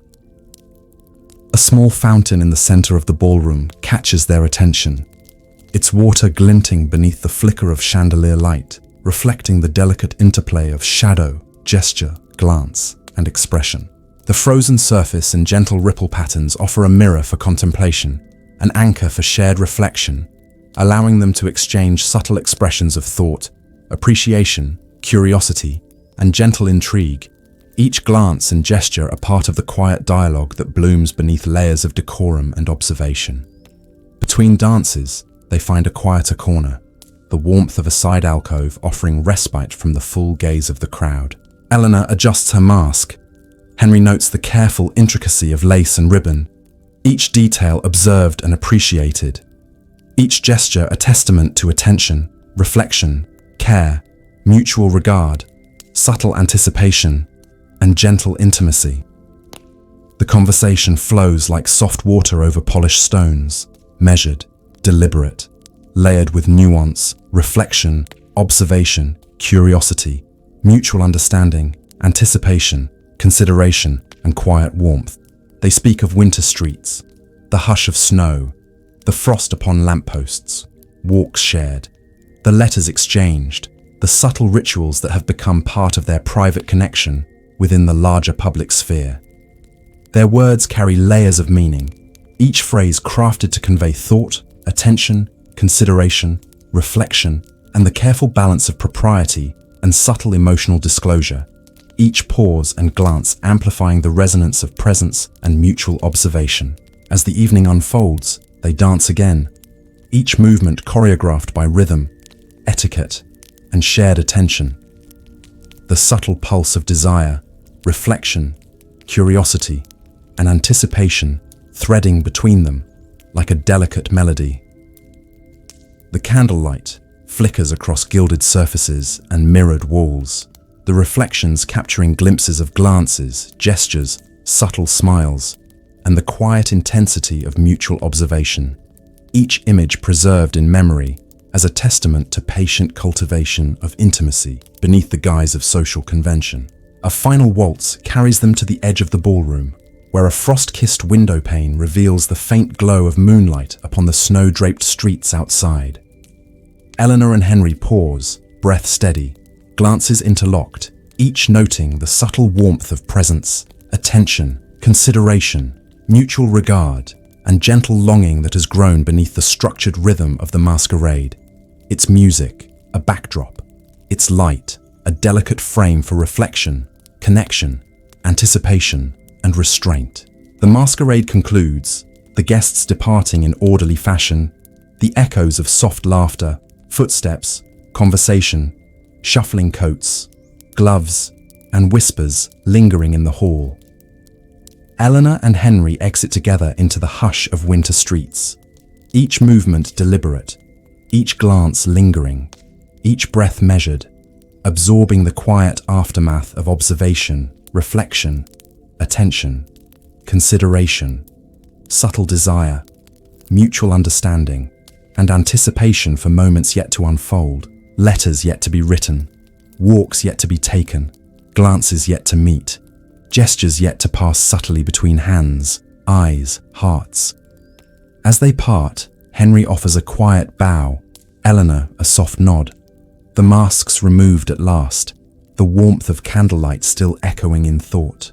The frost upon streets a gentle witness to the slow, deliberate cultivation of connection, intimacy, attention, reflection, mutual regard, and the subtle, patient unfolding of shared presence beneath the soft glow of winter night. The snow begins early that afternoon, soft flakes drifting steadily, transforming London's streets into quiet white corridors. Eleanor Whitby had planned her day with care, expecting a tranquil retreat from the world, never imagining the gentle insistence of winter would grant her a rare private encounter. Henry Ashcroft arrives as promised, the muffled clatter of carriage wheels softened by fresh snow, the air crisp, tinged with frost, and the faint perfume of pine from nearby trees. Their destination is a modest winter cabin, its wooden facade dusted with snow, a secluded refuge tucked away behind the bustle of the city, a space where the world falls silent and presence becomes all-encompassing. The cabin interior is warm, its hearth crackling with steady flame, the amber glow reflecting off polished wooden surfaces and small brass ornaments, casting gentle shadows across walls and furniture. Eleanor sets aside her muff, removing gloves and cloak carefully, her movements deliberate, attentive, graceful. Henry follows, placing his coat upon a nearby stand, his hands lingering momentarily on the brass hooks, the sound echoing softly in the intimate space. The room breathes with quiet anticipation, the muffled world outside fading into stillness, leaving only the rhythm of hearth, breath, footsteps, and presence. They take seats near the fire, each positioned to maintain propriety, yet close enough for subtle exchange of glances, gestures, expressions, attention, consideration, reflection, and unspoken connection.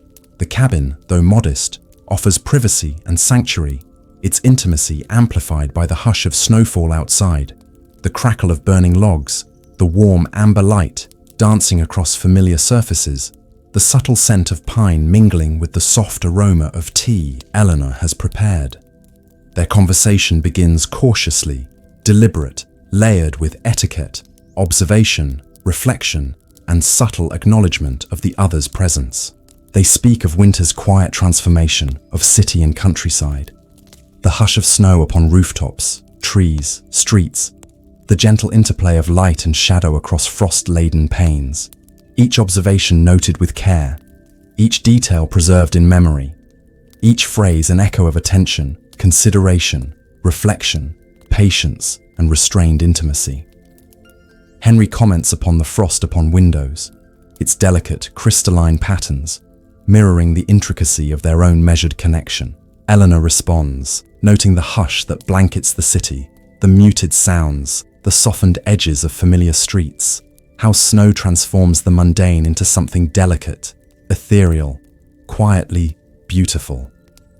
Every shared observation becomes a quiet act of intimacy, a layering of attention, awareness, appreciation, curiosity, reflection, and gentle connection.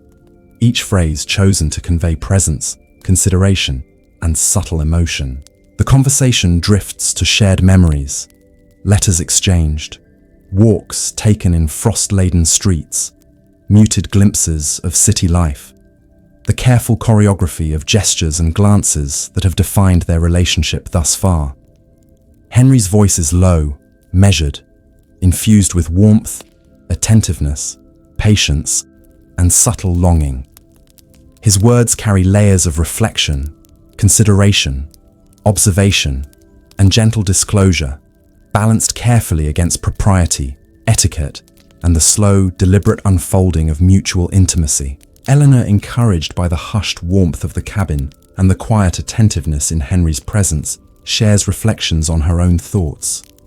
The small joys and contemplations of winter days, the fleeting glimmer of sunlight upon frost, the soft hush of evening letters-written walks, remembered gestures, observed glances treasured. Each revelation is delicate, layered with thought, emotion, reflection, and subtle vulnerability, the rhythm of disclosure measured, each phrase echoing with care, attention, mutual respect, and restrained affection. Henry listens attentively, allowing silence to punctuate meaning, each pause deliberate, each glance steady, each gesture considered.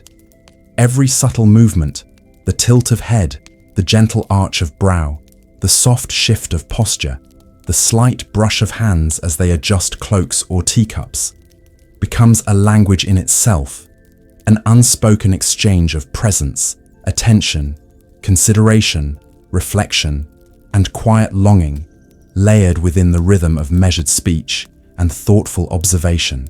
They discuss winter customs, the preparation of hearths, decorations for muted celebrations, the quiet artistry of domestic arrangements, letter writing, careful observation of social rituals, each topic offering a window into character, reflection, attention, and gentle intimacy.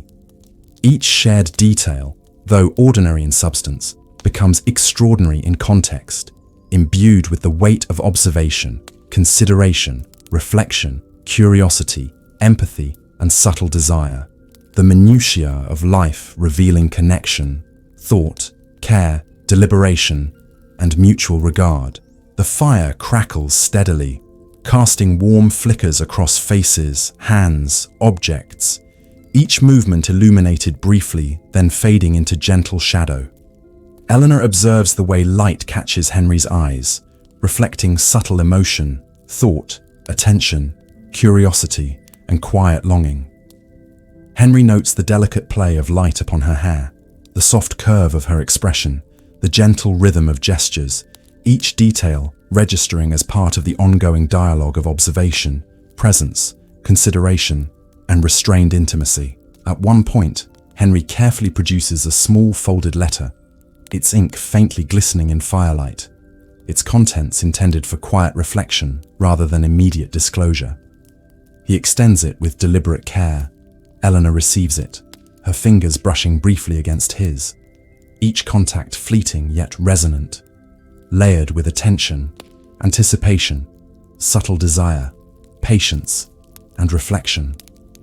The act itself, so simple in action, becomes profound in meaning, its rhythm echoing the slow cultivation of intimacy that has grown through weeks of letters, walks, glances, gestures, mutual observation, and careful, deliberate attention. They read, reflecting silently upon each phrase, each carefully chosen word, a rhythm of thought, emotion, consideration, reflection, mutual regard, and quiet connection, unfolding in the hushed warmth of the cabin, the crackle of fire, the soft drift of snow outside, the amber glow of candlelight, each detail reinforcing attention, awareness, care, patience, reflection, and subtle, deliberate intimacy. Time moves slowly, measured by the fall of snowflakes, the rise and fall of flame, the gentle hush of evening, the careful cadence of speech, gesture, glance, reflection, and presence. They converse further, sharing stories, observations, the small intricacies of thought, emotion, reflection, and attention that define both character and the delicate, patient, deliberate unfolding of shared intimacy, mutual regard, consideration, and subtle longing. As night deepens, the cabin becomes a sanctuary of warmth, reflection, attention, connection, subtle revelation, and restrained emotion.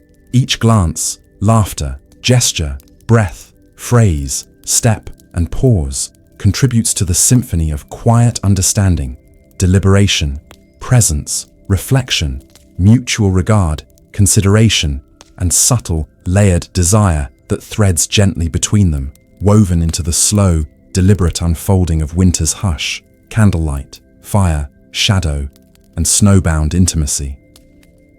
Finally, Eleanor rises, carefully folding her hands, adjusting cloak, her eyes meeting Henry's with steady reflection, acknowledgement, gratitude, and quiet warmth. Henry responds with measured, deliberate presence, each gesture, glance, word, breath, thought echoing attentiveness, consideration, reflection, and subtle, restrained emotion. They depart the cabin slowly, footsteps muted upon snow, each step measured, each glance lingering, each breath carrying the quiet resonance of mutual regard, attention, care, reflection, and delicate intimacy nurtured within the hushed cocoon of winter retreat.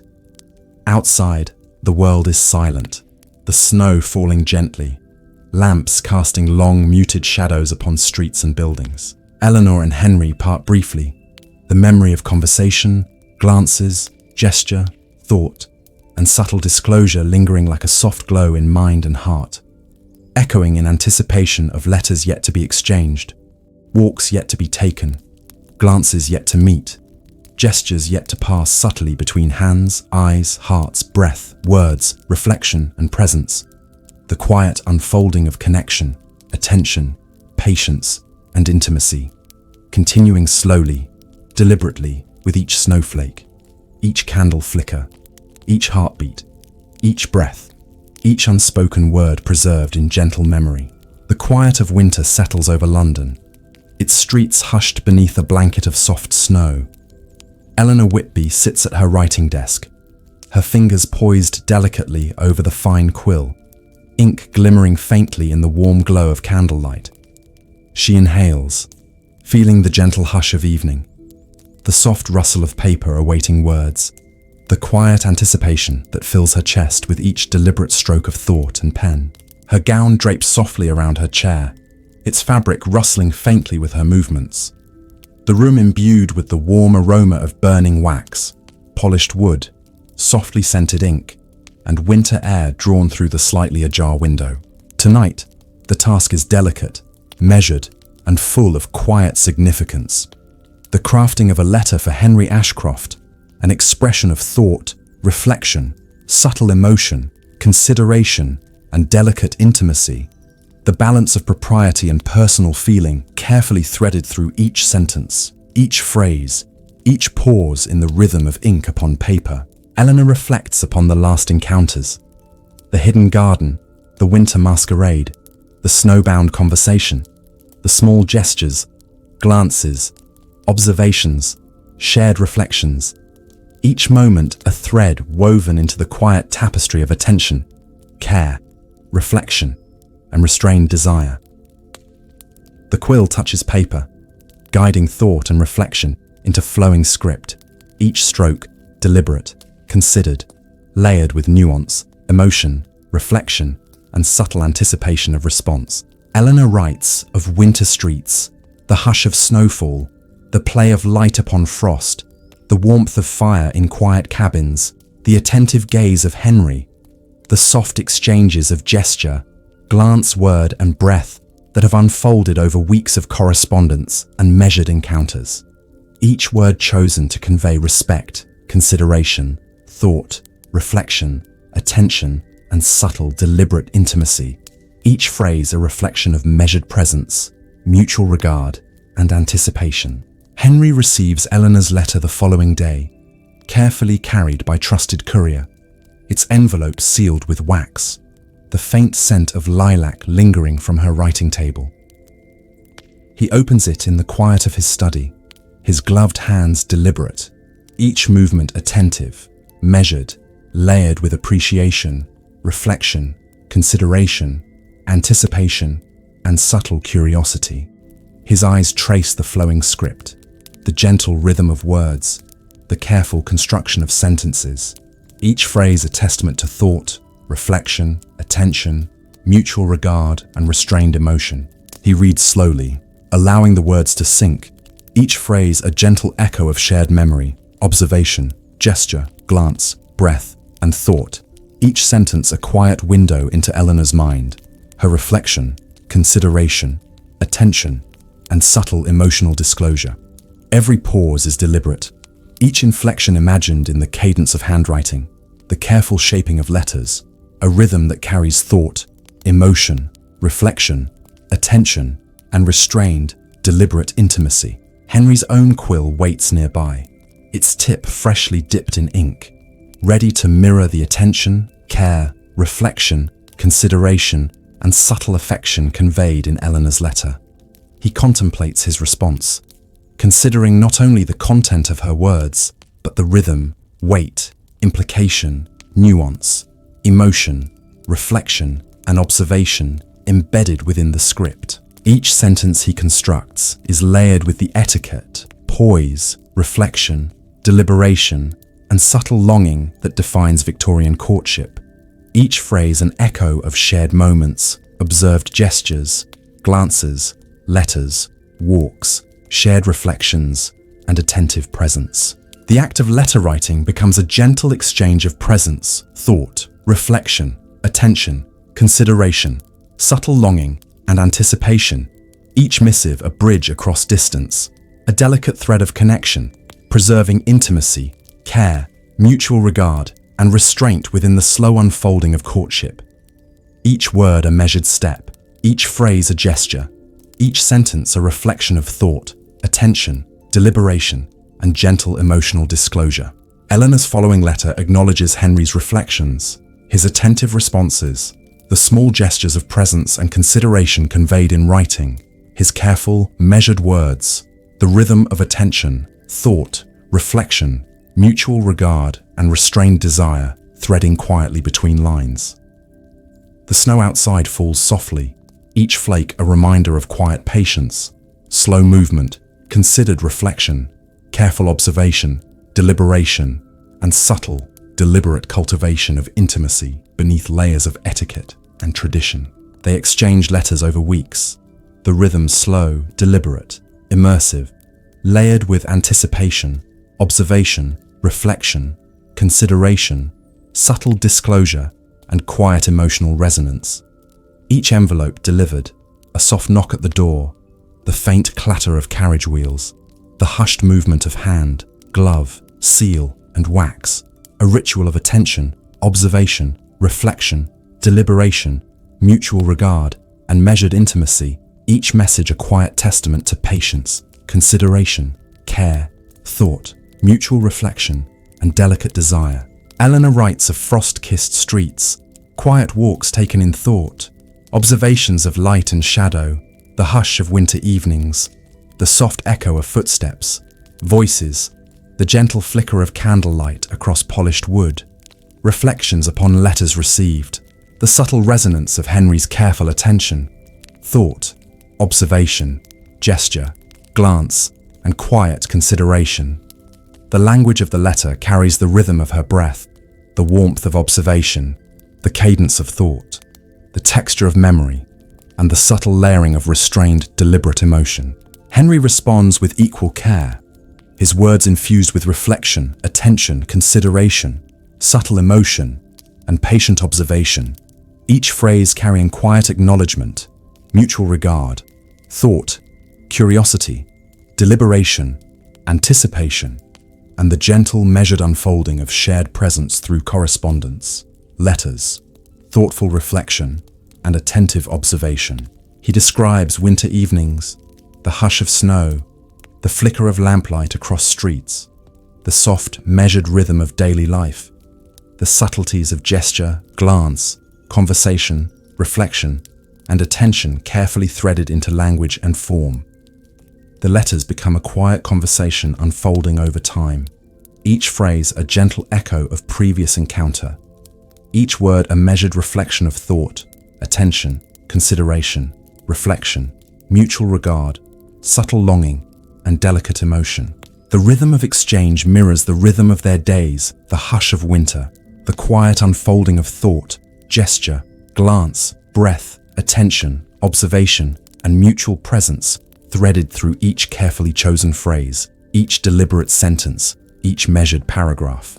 They exchange small confidences, reflections upon winter landscapes, the hush of snow, the soft play of light, the crackle of fire, the quiet pulse of thought, the rhythm of memory, the texture of observation, the layering of attention, consideration, reflection, and restrained, deliberate intimacy. Every line, phrase, sentence, a bridge across distance, a quiet connection, preserving the measured cultivation of intimacy, mutual regard, deliberation, reflection, and subtle longing beneath the decorum of Victorian courtship and societal expectation. As the week unfolds, the correspondence continues. The rhythm of anticipation, reflection, observation, attention, consideration, and subtle emotion threading carefully through ink and paper. Letters exchanged with gentle, deliberate care. Each word, phrase, sentence, a testament to patience, thought, reflection, attention, mutual regard, and restrained intimacy. Each envelope carried with measured ceremony, each seal a quiet echo of thought, consideration, observation, and shared presence. Eleanor and Henry both find themselves immersed in the quiet warmth of anticipation, the hush of winter evenings, the rhythm of snow upon streets, the soft flicker of lamplight, the crackle of hearthfire, each moment preserved in thought, reflection, attention, gesture, glance, and lettered exchange, each phrase, word, stroke of quill, carefully measured to convey subtle, deliberate, layered intimacy, consideration, reflection, observation, and mutual regard, patiently, slowly, deliberately building a quiet, enduring connection within the hush of winter, Victorian tradition, lettered exchange, and shared, attentive presence. The evening air is crisp and still, softly dusted with a fresh layer of snow that blankets London's streets in quiet white. Eleanor Whitby steps carefully onto the balcony of the Whitby residence, her gloved hands resting lightly upon the carved wooden railing, frost glimmering faintly along its edges, each crystal reflecting the soft glow of nearby lanterns and candlelight. The city stretches below in muted geometry, its lamps casting long golden streaks across snow-covered streets, the distant murmur of traffic softened by winter's hush. The balcony, though modest in size, feels like an entirely separate world, a space between the warmth of home and the quiet expanse of night, inviting reflection, observation, thought, and gentle anticipation. Henry Ashcroft approaches quietly, his boots making soft impressions in the thin layer of snow upon the balcony floor. His coat, brushed smooth hat, removed to allow the flicker of candlelight to catch the careful lines of his face. His eyes, attentive, reflective, considerate. Eleanor glances at him, her breath forming delicate clouds in the cold air, the faint scent of pine and winter smoke mingling with her own perfume, the hush of snow and city, a private accompaniment to the unspoken rhythm that has always pulsed between them. The night feels suspended, time slowed, each movement deliberate, each gesture weighted with observation, consideration, reflection, and quiet anticipation. Henry steps closer, allowing the distance to shrink by measured degrees, his gloved hand lingering near the railing. A subtle invitation to shared presence, attention, connection, reflection, and restrained intimacy. Eleanor's fingers tighten lightly around the railing, her heartbeat steady, measured, aware of every flicker of light, every subtle motion, every quiet note of anticipation threading between them in the chilled air.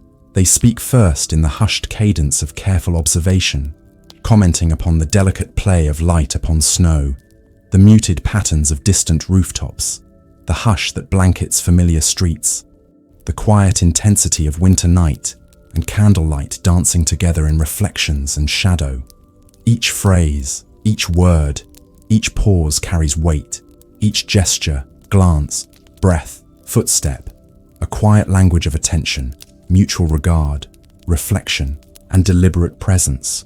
The rhythm of communication slow, deliberate, layered with nuance, subtle longing, curiosity, and restrained emotion. Henry's voice soft, measured, low in the cold air, comments upon the frost upon the railing, the delicate crystalline patterns, the quiet hush that allows observation, reflection, consideration, and subtle awareness to take precedence over words alone. He notes the serene beauty of snow upon streets, lamps, rooftops, trees, each moment reflected in Eleanor's attentive gaze, the subtle arch of her brow, the delicate curve of her lips, the careful poise of her posture, each detail preserved in quiet observation, thought, reflection, attention, and gentle emotional resonance. Eleanor responds with measured phrasing, her words layered with reflection, observation, consideration, and subtle disclosure, the rhythm of her speech echoing the hush of night, the cadence of snowfall, the warmth of her presence, the gentle pull of subtle emotion and restrained longing threading quietly through language and gesture. Each sentence, each inflection, each pause conveys care, attention, deliberation, mutual regard, and the quiet cultivation of intimacy beneath layers of social propriety and Victorian etiquette. The conversation drifts naturally toward reflection upon their shared letters, walks, private conversations, and moments observed together, each memory becoming a subtle bridge between past and present, attention and emotion, consideration and subtle disclosure. The hush of the balcony, the crisp air, the frost-laden railing, the muted cityscape below, all provide a backdrop for contemplation, reflection, consideration, and the patient unfolding of awareness, care, thought, and restrained desire. Henry pauses, a subtle shift in posture, then speaks gently, his words deliberate, layered with attention, observation, reflection, and quiet emotional resonance. He remarks upon Eleanor's patience, the care evident in her letters, the attentiveness of her observation, the gentle cultivation of intimacy that threads through weeks of correspondence, conversation, and shared moments of measured attention, thought, reflection, consideration, and subtle longing. Eleanor listens, intent, measured, each heartbeat echoing the rhythm of winter hush, the quiet anticipation of confession, mutual regard, thought, observation, and layered, restrained emotion. She responds, softly, her voice reflective, considered, layered with acknowledgement, observation, attention, and subtle disclosure. The cadence of speech echoing the rhythm of candlelight flicker, firelight warmth, soft snow upon streets, the hush of night. The conversation, though gentle, carries weight, each phrase, inflection, gesture, breath, glance, step, phrase, a deliberate exchange of presence, thought, reflection, attention, mutual regard, consideration, and the subtle, layered acknowledgement of emotion that has grown beneath weeks of careful observation, letters, walks, glances, and patient cultivation of connection. Henry draws a careful breath, then, without haste, without theatrical flourish, offers the quiet confession of feeling, layered with restraint, reflection, observation, consideration, mutual regard, and the slow cultivation of trust, intimacy, and presence. He admits the warmth felt in Eleanor's letters, the careful observation, thought, attention, deliberation, and gentle emotional resonance conveyed in glances, gestures, words, and shared moments. He acknowledges the anticipation and subtle longing threaded quietly beneath social decorum, the careful balance of etiquette and emotional disclosure, attention and mutual regard. Eleanor listens, intent, each subtle movement, a mirror of reflection, attention, consideration, and quiet emotional resonance. Her breath steady, the cool air mingling with warmth from firelight and proximity. Her hands folded lightly, gloved fingers brushing occasionally against railing. She allows silence to deepen the moment. Each pause, each glance, each subtle gesture amplifying meaning, consideration, reflection, attention, and the patient unfolding of delicate, restrained emotion threaded quietly between them. The confession lingers in the hush of night, each word, phrase, breath, glance, gesture, a bridge between restraint and disclosure, reflection and emotion, attention and subtle longing. Eleanor responds with measured acknowledgement, her voice soft, reflective, layered with care, thought, observation, consideration, mutual regard, and subtle disclosure.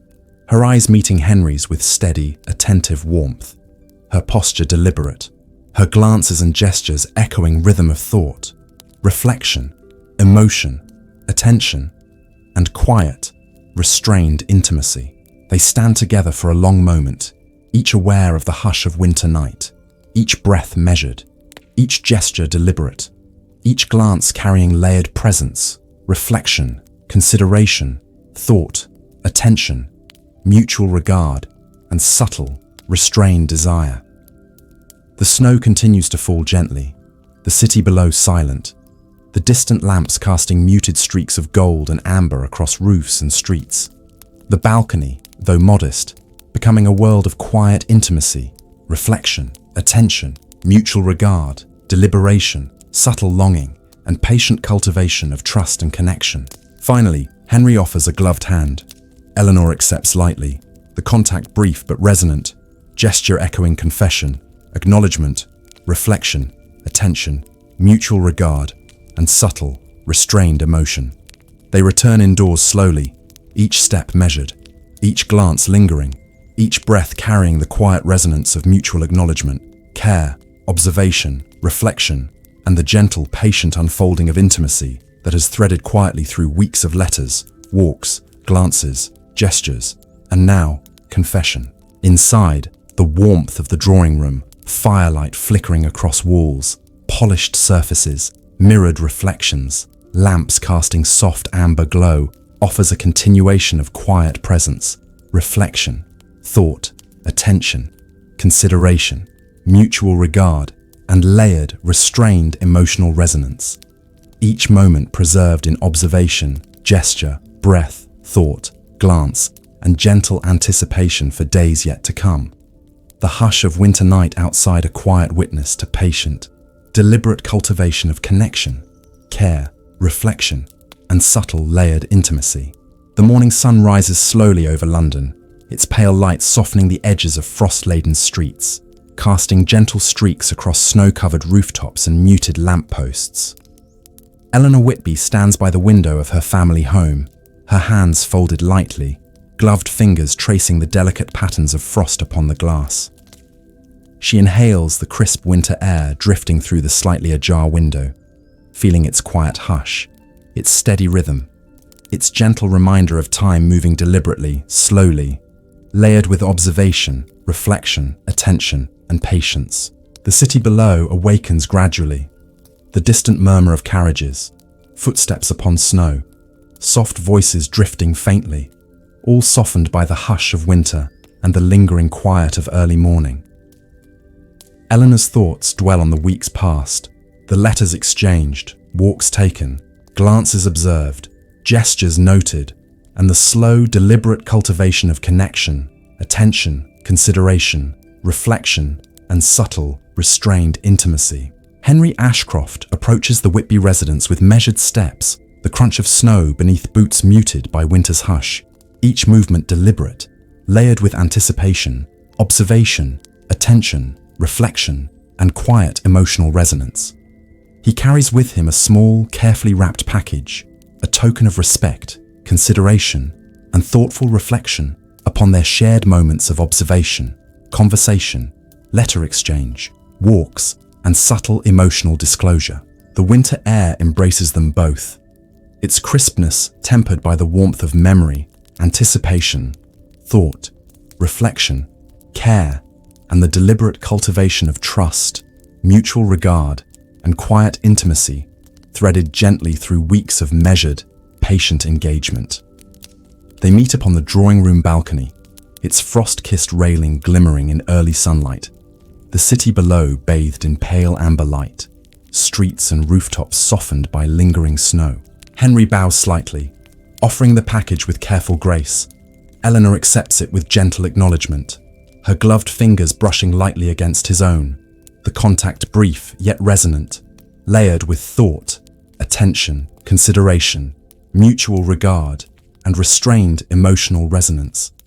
They stand together in quiet reflection, the hush of winter morning, the soft play of light upon frost, the rhythm of breathing, the gentle warmth of proximity, the subtle acknowledgement of shared moments threading delicately between them. Their conversation is slow, deliberate, layered with attention, observation, reflection, consideration, and quiet emotional resonance. Eleanor reflects upon letters received, the careful thought evident in each phrase, the attentiveness, observation, deliberation, and subtle disclosure conveyed across ink and paper, hearthfire, candlelight, and winter hush echoing within memory as soft companions to reflection, attention, consideration, mutual regard, and the gentle cultivation of intimacy beneath layers of Victorian etiquette and decorum. Henry speaks of shared walks, quiet observation of frost-laden streets, lamplight reflections upon snow, the hush of winter evenings, the rhythm of steps, breath, gesture, glance, letter, and presence woven subtly into memory. He acknowledges Eleanor's patient reflection, careful attention, thoughtful observation, and deliberate cultivation of mutual regard, trust, and gentle intimacy, layered subtly beneath social etiquette, custom, consideration, and the quiet, measured unfolding of connection over time, observation, letters, walks, glances, and thoughtful presence. Eleanor responds with measured reflection, acknowledgement, attention, and subtle emotional resonance. Her words echoing the quiet rhythm of snow upon streets, firelight flickering within hearth and candle, lamplight softened by winter morning, and the hush of observation, reflection, consideration, mutual regard, and delicate restrained emotion. She speaks softly of anticipation, hope, thoughtful reflection, uplifting remembrance of shared moments, and gentle appreciation of patience, consideration, attention, observation, and layered subtle connection. Each phrase carefully measured to honor both presence and propriety. Each sentence a testament to thought, reflection, care, mutual regard, and emotional balance. They share quiet glances, soft smiles, brief gestures, the gentle rhythm of breathing, subtle movement, deliberate presence, reflection, attention, observation, consideration, and layered, restrained emotion threading delicately through the hushed morning air. The balcony, though modest, becomes a sanctuary, a space for contemplation, acknowledgement, gratitude, reflection, consideration, mutual regard, and the soft, patient cultivation of intimacy and connection, preserved in thought, gesture, glance, breath, and presence. Each layer quiet, subtle, deliberate, slowly unfolding. Henry offers a final bow, a soft glance, a gentle nod, a subtle acknowledgement of care, observation, attention, reflection, and measured emotion. Eleanor responds in kind, her eyes steady, reflective, warm, attentive, each gesture, each movement, a testament to patience, mutual regard, consideration, thoughtful reflection, and the quiet, layered acknowledgement of emotional resonance threaded carefully through shared weeks of letters, walks, glances, gestures, and subtle disclosures, each moment preserved as gentle memory within the hush of winter. Victorian decorum, observation, reflection, and quiet presence. They part slowly, steps measured, glances lingering, breaths drawn with gentle awareness, each movement a quiet echo of thought, attention, consideration, reflection, mutual regard, and subtle emotional resonance. The winter morning stretches onward, the city alive with muted motion, the hush of snow receding slowly beneath footsteps, carriages, voices, faint echoes of candlelight, and hearth reflected in windows and memories. Each detail preserved within mind, heart, and the gentle rhythm of daily life, thought, attention, observation, reflection, consideration, and subtle connection. In the days that follow, Eleanor reflects upon letters received, walks undertaken, glances exchanged, gestures noted, the slow cultivation of presence, attention, consideration, reflection, and subtle emotional resonance preserved across weeks of careful, deliberate engagement.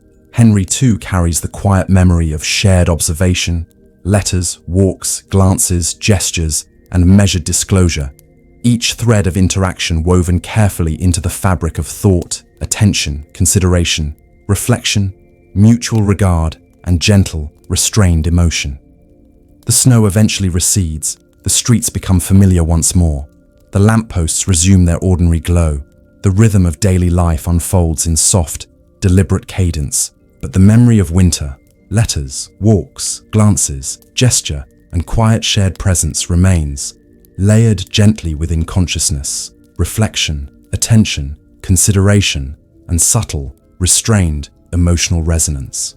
The story of Eleanor and Henry concludes not with grand declarations or dramatic flourish, but in the quiet layering of thought, reflection, observation, attention, mutual regard, consideration, and gentle, deliberate cultivation of connection and intimacy beneath the decorum of Victorian society, amid the hush of winter, light upon frost, crackling hearth, soft candlelight, muted streets, lamplight reflections, and patient, measured engagement with life, thought, gesture, glance, breath, and presence. Tonight, as the snow glimmers faintly in memory, the letters exchanged, walks taken, glances noted, gestures made, all preserved within quiet reflection, attention, observation, consideration, mutual regard, and subtle emotional resonance. The heart finds gentle repose. Thought drifts softly across memory, reflection, awareness, and the hush of winter past. Layers of presence and quiet connection easing the mind, allowing the body to relax. The rhythm of breath and reflection, thought and memory, attention and subtle emotion, preparing all to drift slowly, deliberately, gently into the calm of sleep, carrying with it the soft glow of memory, reflection, consideration, observation, and the enduring, patient cultivation of quiet intimacy, trust, and layered, restrained affection.